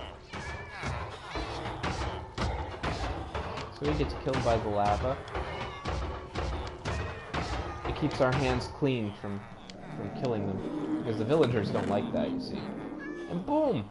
5 ingots. And since there is not another one, and this is considered a village, if you build it properly, another one will spawn in. And hopefully within this, because dear God, you get the one asshole that's like, hey, I better spawn like 600 blocks away over here. But anyways, let me know, folks, if you want to see some Grand Theft Auto action. I'm sure we can come up with some cool ideas. I'd like to do some collaborative streaming, and I frequently do have individuals in my streams, whether it be Squeals or Geldon Quad, Buckwild, Solid Snake. We get our old faithful Resurrector in here once in a while.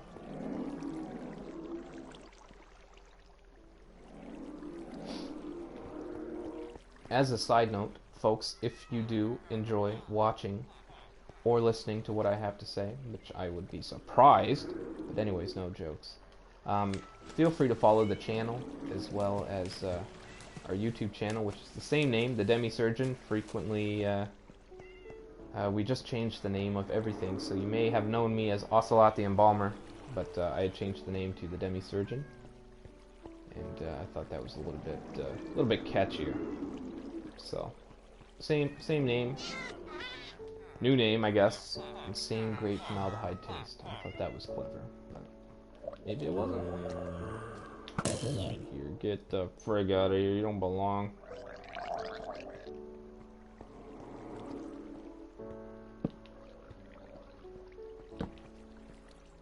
There, that ought to do it. That ought to keep you from spawning. I don't know what keeps these people from spawning, to be honest. We've had creepers in here, we've had everything. You need to get reset. Oh, the cat's like, yoink! Yeah, yoink that, buddy.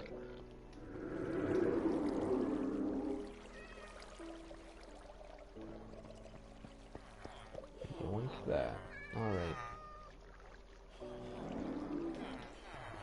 So, for my faithful followers on Twitch, if you would be so kind as to go to YouTube and look up The Demi-Surgeon, please feel free to like and subscribe to the channel there as well. A lot of the videos, a lot of my live streams, I've been going through and editing for the most part and placing them on YouTube. It's easier to archive them there for one, as well as I'm trying to up my YouTube channel to the point where I can start to do live streaming on YouTube as well. I've done it a couple times with good success, but my community here on Twitch, I don't want to lose you guys. So, if you could, I know a couple of you have subscribed already, and for that I'm eternally grateful. But we have a lot of people that haven't yet. So if you would, I would really appreciate that. It doesn't take any time at all. There's no obligation. There's no contract, no hidden fees. Just you'll just know when stuff goes on. It's kind of the way now where there's multi-platforms. There's a lot of things I could do on Twitch that I can't do on YouTube. There's a lot of things on YouTube that I can't do on Twitch. So I'm trying to find that perfect balance of doing both, because I would like to have the ability to archive and grow my community on YouTube as well as Twitch. So,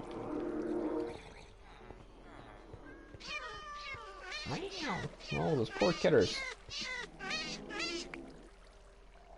All right. Well, he felt the release. So, just 1 second. I'm just gonna walk over here and check the old din-dins out.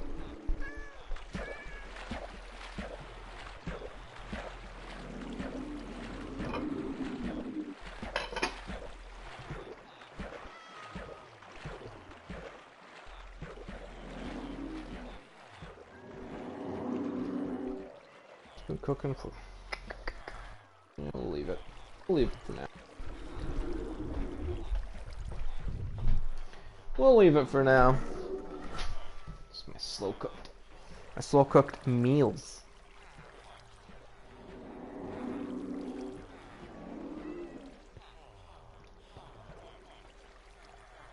Actually, what I might do is I might turn that up. I don't know. I don't use a slow cooker very often. There we go. Heck, we'll turn it on high. I mean, high on a slow cooker can't be that high, right? It's higher. Patience is key when it comes to slow cooking food. Obviously, you would think the name would imply such a thing. I like the ability to put a meal, a full-size meal that I can eat for days, in a slow cooker. And you can make it in about 15-20 minutes maybe. And then you just put the lid on and push the button, and you could go to work and come back, and then you have a meal ready to go. You just made it in the morning. Alright. That's that. That's that. Lots of cats coming in here. There we go. There you go. I saved you. You have been saved.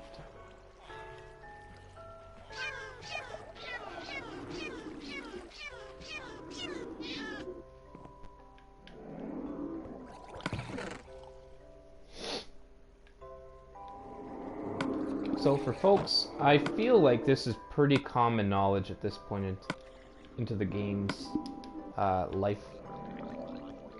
But for those of you that may not know what this thing is, it is an auto fisher. And what I use it for specifically is it's great experience. You can get, if you left this thing on overnight, you could get easy 50 levels. Which is great for if you want to mass enchant a particular set of armor, because that takes a long time to get those levels.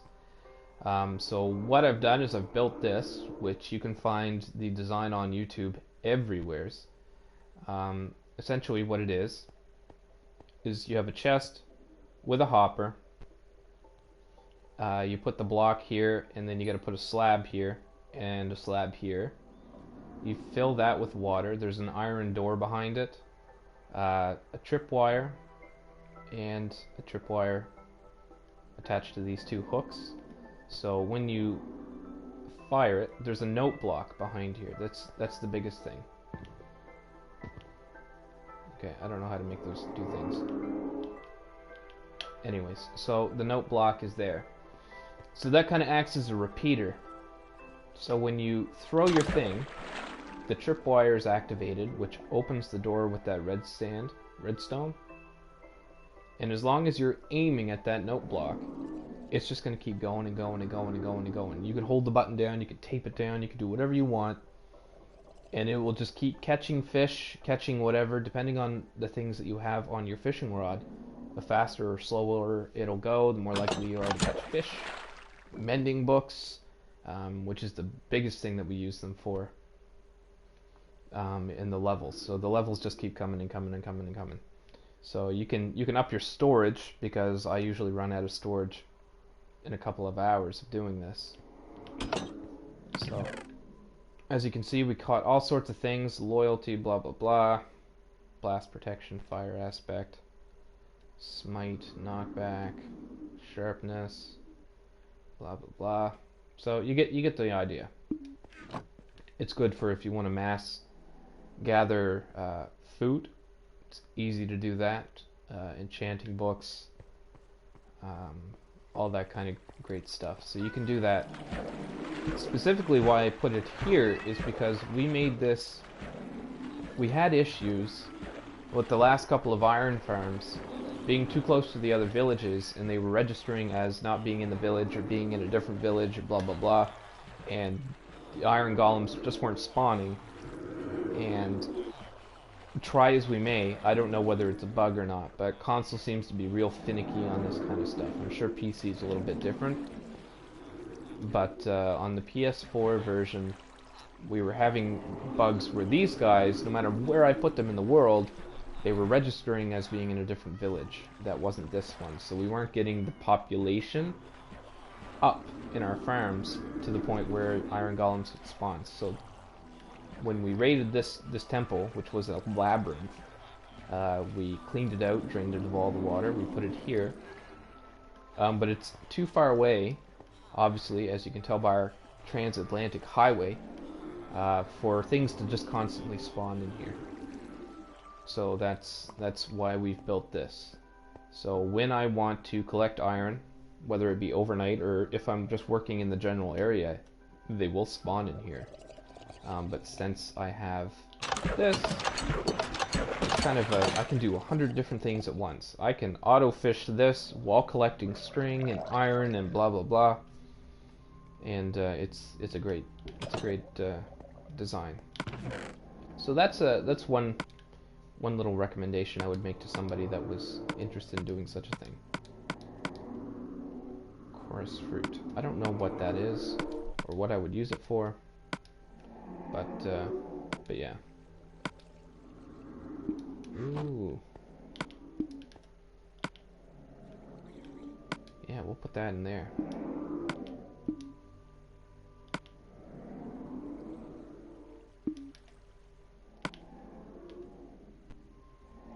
Alright. So that's not going to be nearly enough coal to complete that, but it's a good start.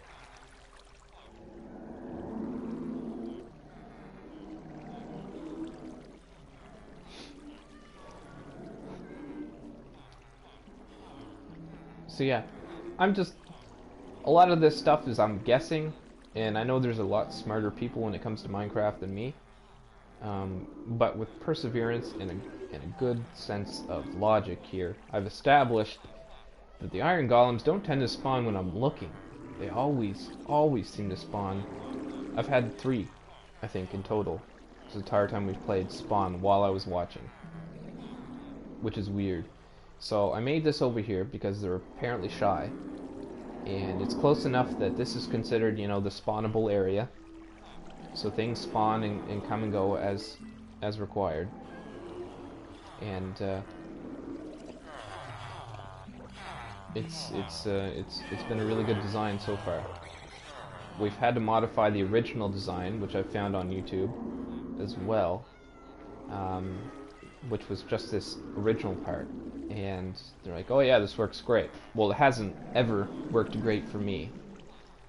And I'm sure there was 100 different people in the comments that also said the exact same thing, that it wasn't working for them. And it may have been something that we were doing wrong, but I mean, block for block in a flat area, we've built it exactly like they did. And it still wasn't functioning properly. It was functioning sometimes. But a lot of the issue was they were spawning elsewhere. Out here, out there. Originally they were spawning a lot here. And obviously this was outside at this level, right? I've built this up and then put water so they, even if they do spawn here, they get flushed down into the main one. So again, yeah, this gives me an opportunity to gain levels here, where I'm not going to be harassed by villainous creatures.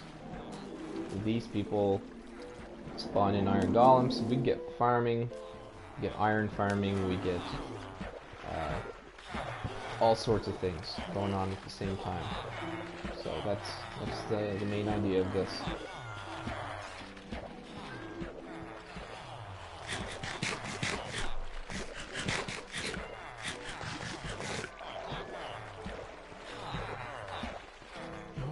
We've got 9 levels already. What do you mean there's monsters nearby? Shut up, there is. I'm just gonna hold this button.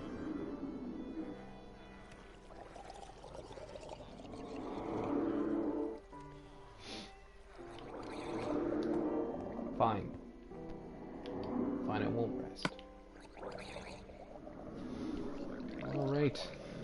Well, yeah, 4 coal is obviously not quite enough to do a stack of sponges, but these things are the greatest things in the world. If you don't have them in your own game, dear gosh, if you're doing anything water related, these are the bee's knees. These are 100% necessary when it comes to clearing out areas of water. Because what I've done a couple of times is I've screwed up and put too many source water blocks in this thing to the point where they became stagnant, like it was still water. So if you splash down here, you wouldn't get flushed down like this, you would just stay right there, like it was just flat water.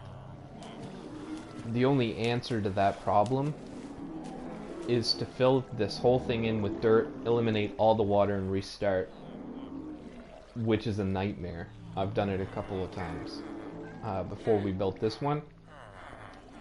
So with those sponges, you can place a couple of them along the edge to take out the source water blocks, and they suck up water in a specific area around them, and that's it. That's it. Like, you could drain this thing with 10 sponges, opposed to 3 stacks of dirt, because then you have to take the dirt back out. And these things, after they're wet, you can just throw them in a furnace and reuse them. So that's amazing. It's a very handy thing to have. Oh, looks like we get another golem. We do indeed. Look at that. So yeah, that's basically how it works. Iron golems don't spawn regularly. There's no rhyme or reason to it. It's a whole bunch of chance. It's like once every 7,000 ticks. What a tick is beyond me. I know it as a small bug that feeds on animals' blood, but apparently in this game, ticks means some sort of time frame. I don't know what that is. I think it's per second. So 7,000 times per second or something, it decides to choose whether it wants to spawn a golem in or not. I don't know. I'm just guessing. But again, yeah, that's basically how this thing functions. I did change. We had issues with these guys despawning, so we wouldn't have as many villagers as we needed, and that's an issue, because to get them up in there in survival mode, I can't just put them in my inventory and throw them down in the hole. That doesn't work as you could in creative mode. In survival mode, you have to move the villagers from one place to another.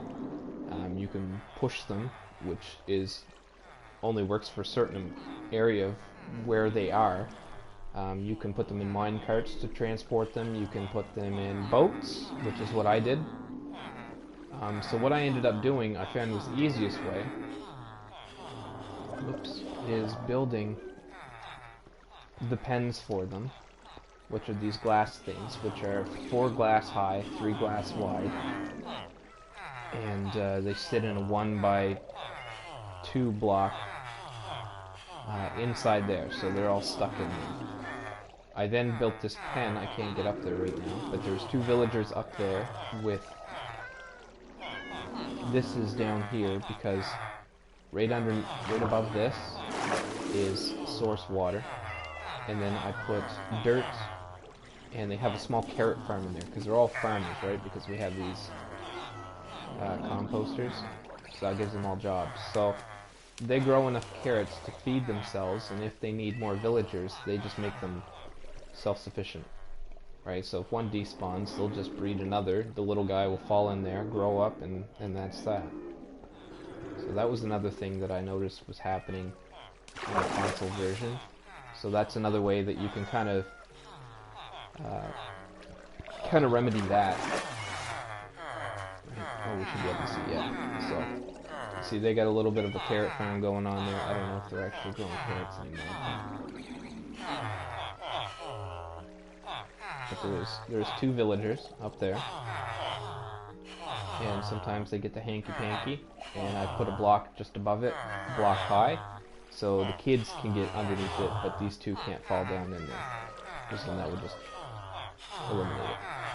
And if you're ever curious of how many villagers you have in here, because this only seems to work if there's a minimum of 7 in each of these pods, you can take a bucket of water, make sure you have this all blocked off on the top though, like I do, and you can just dump a block of water on one of these ones above their head. They'll all pop out.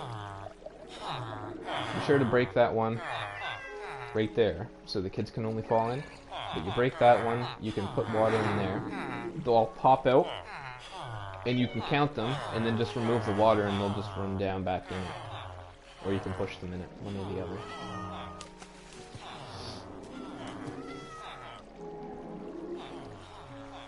if this ceases to function, another thing that I was going to do as well is I was going to put the villagers in this thing in the center, and make that the center of the village instead of having two opposing areas and them spawning. I was hoping that the golems would spawn in the center. It doesn't seem to be the case. My hope is that I could put them in a small area like this, and then they would spawn all around it.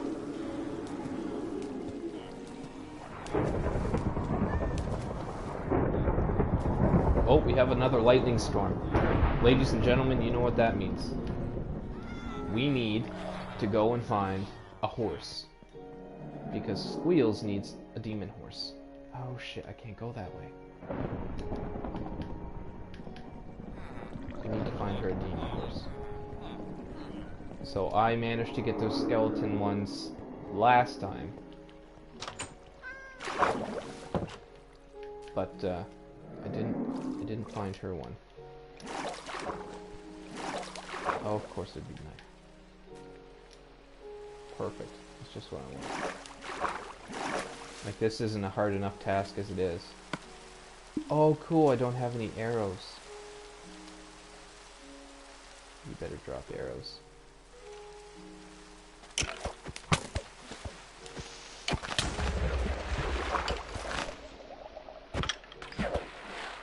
Yeah, you did. Perfect, we're set.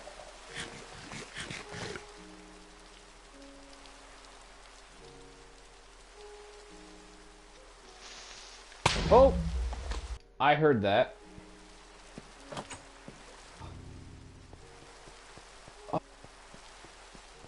Oh. Oh, that sucks. That sucks hard.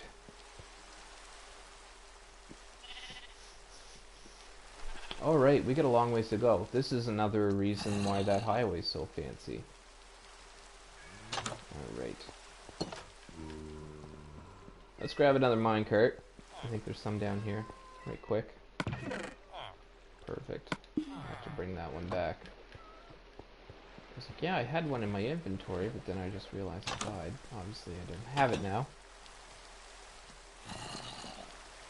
I am not losing that stuff. It better not despawn.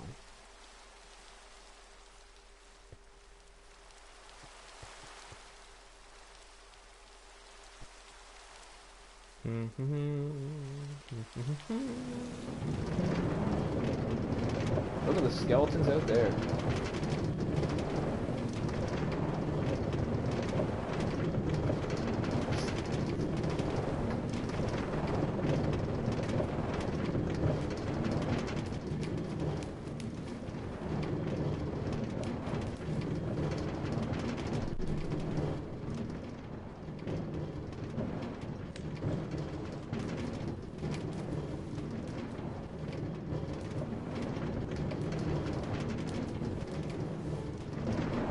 Wow, that was weird. Okay.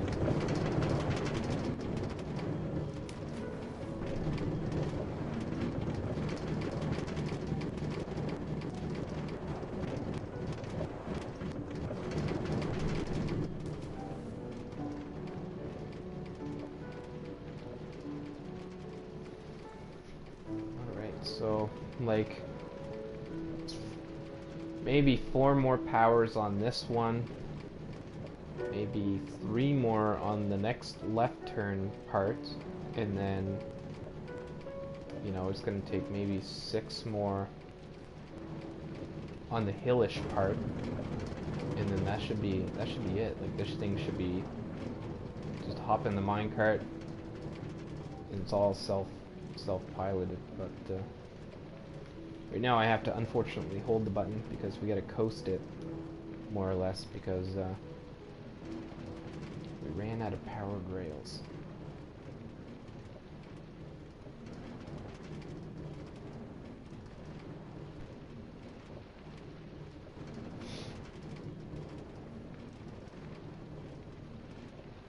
Another thing is energy loss is very prominent in this game as well, because you can't make it go down and then up and then down and then up and then down and then up. Whatever you put in, you get taken away. It's there's no sneaking past that physic in this game. That's for sure. If I go down 3 blocks and I go up 3 blocks, then I've lost all the same amount of energy as I gained going down the 3 blocks.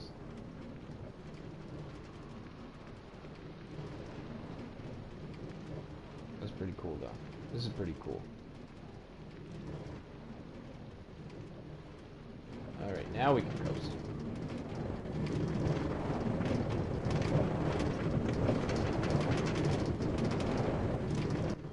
Boop. Yeah, that's fine. That's fine. We'll deal with that later. Right now, we gotta go get our stuff back. Excuse me, kidder. I think we're over here.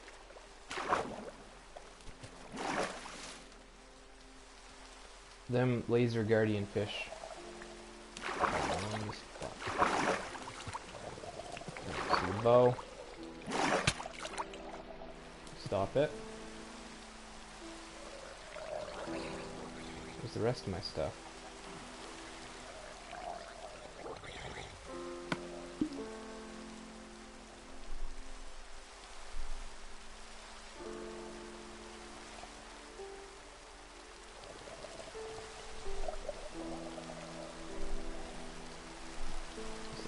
Creepers.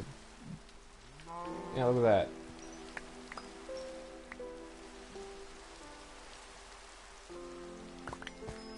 There's that minecart. Well, we got most of our levels back. We have everything important.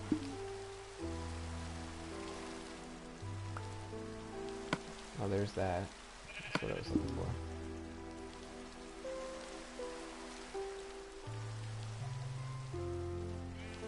So you can see our tunnel. It's up there, and then over there, and then over there.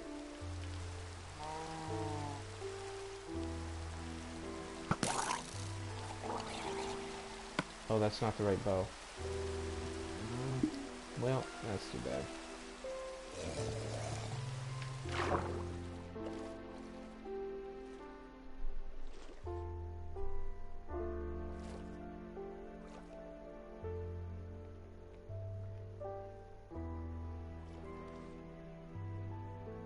Ooh, we can drown.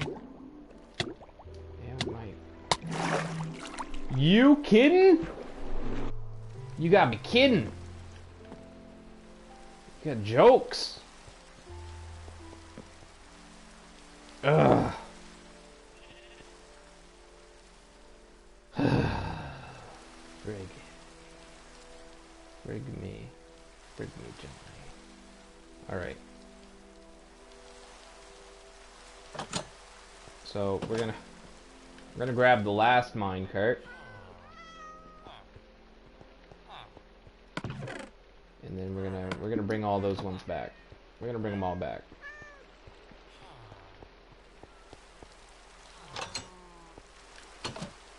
I was so close. Like that shouldn't even have counted.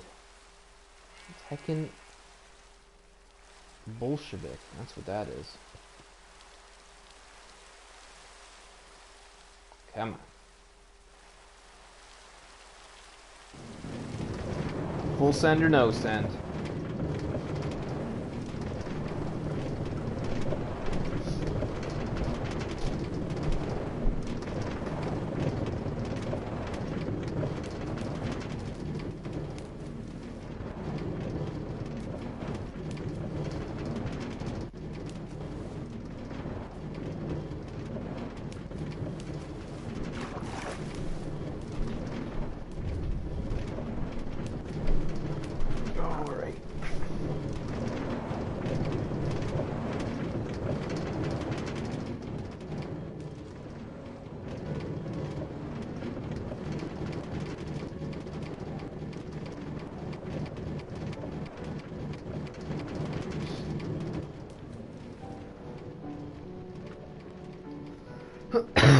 Luckily, we shouldn't have to go outside of the temple in order to get our stuff back.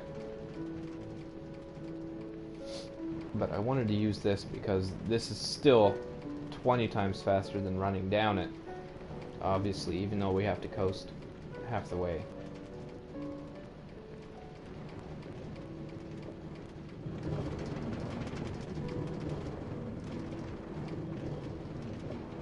We had. That's too bad.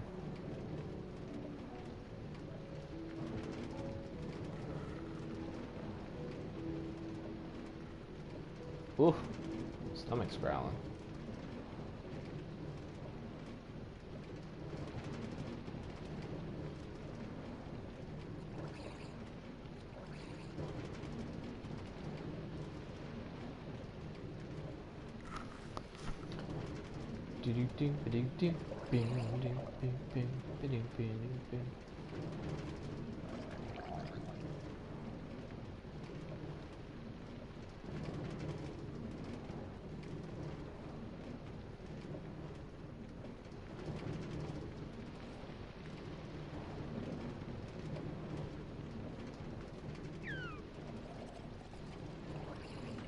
I hear a dolphin.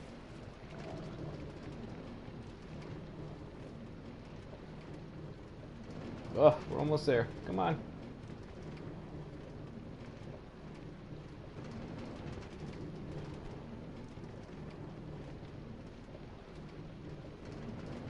Our hope is that some point in time that we'll be able to build this and kind of use this as a branch. I don't know if I can actually break this with my bare hand, but we're gonna try.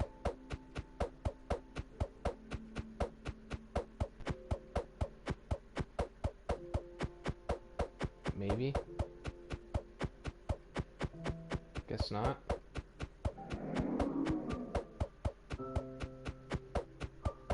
No.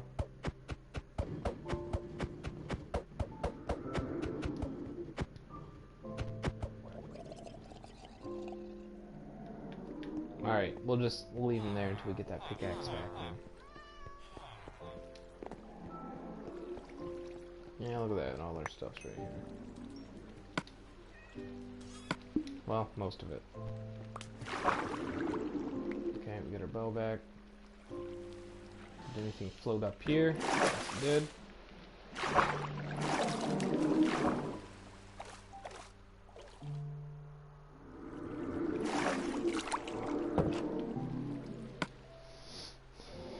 Okay, that's basically it. That's basically it. Ugh, monsters. There's no monsters. No, there isn't.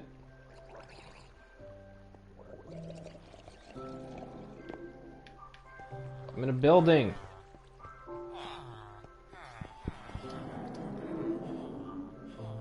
I was gonna say, I can't see anything. Get out of here.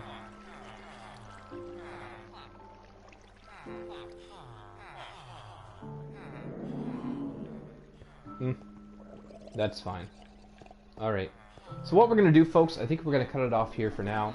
We kind of got a brief rundown. We've got the tracks all done. So hopefully next episode of Minecraft we will be harvesting the gold in order to make the powered tracks. That way we can complete that to the point where it's, you know, autonomous. Yeah, driving, so to speak.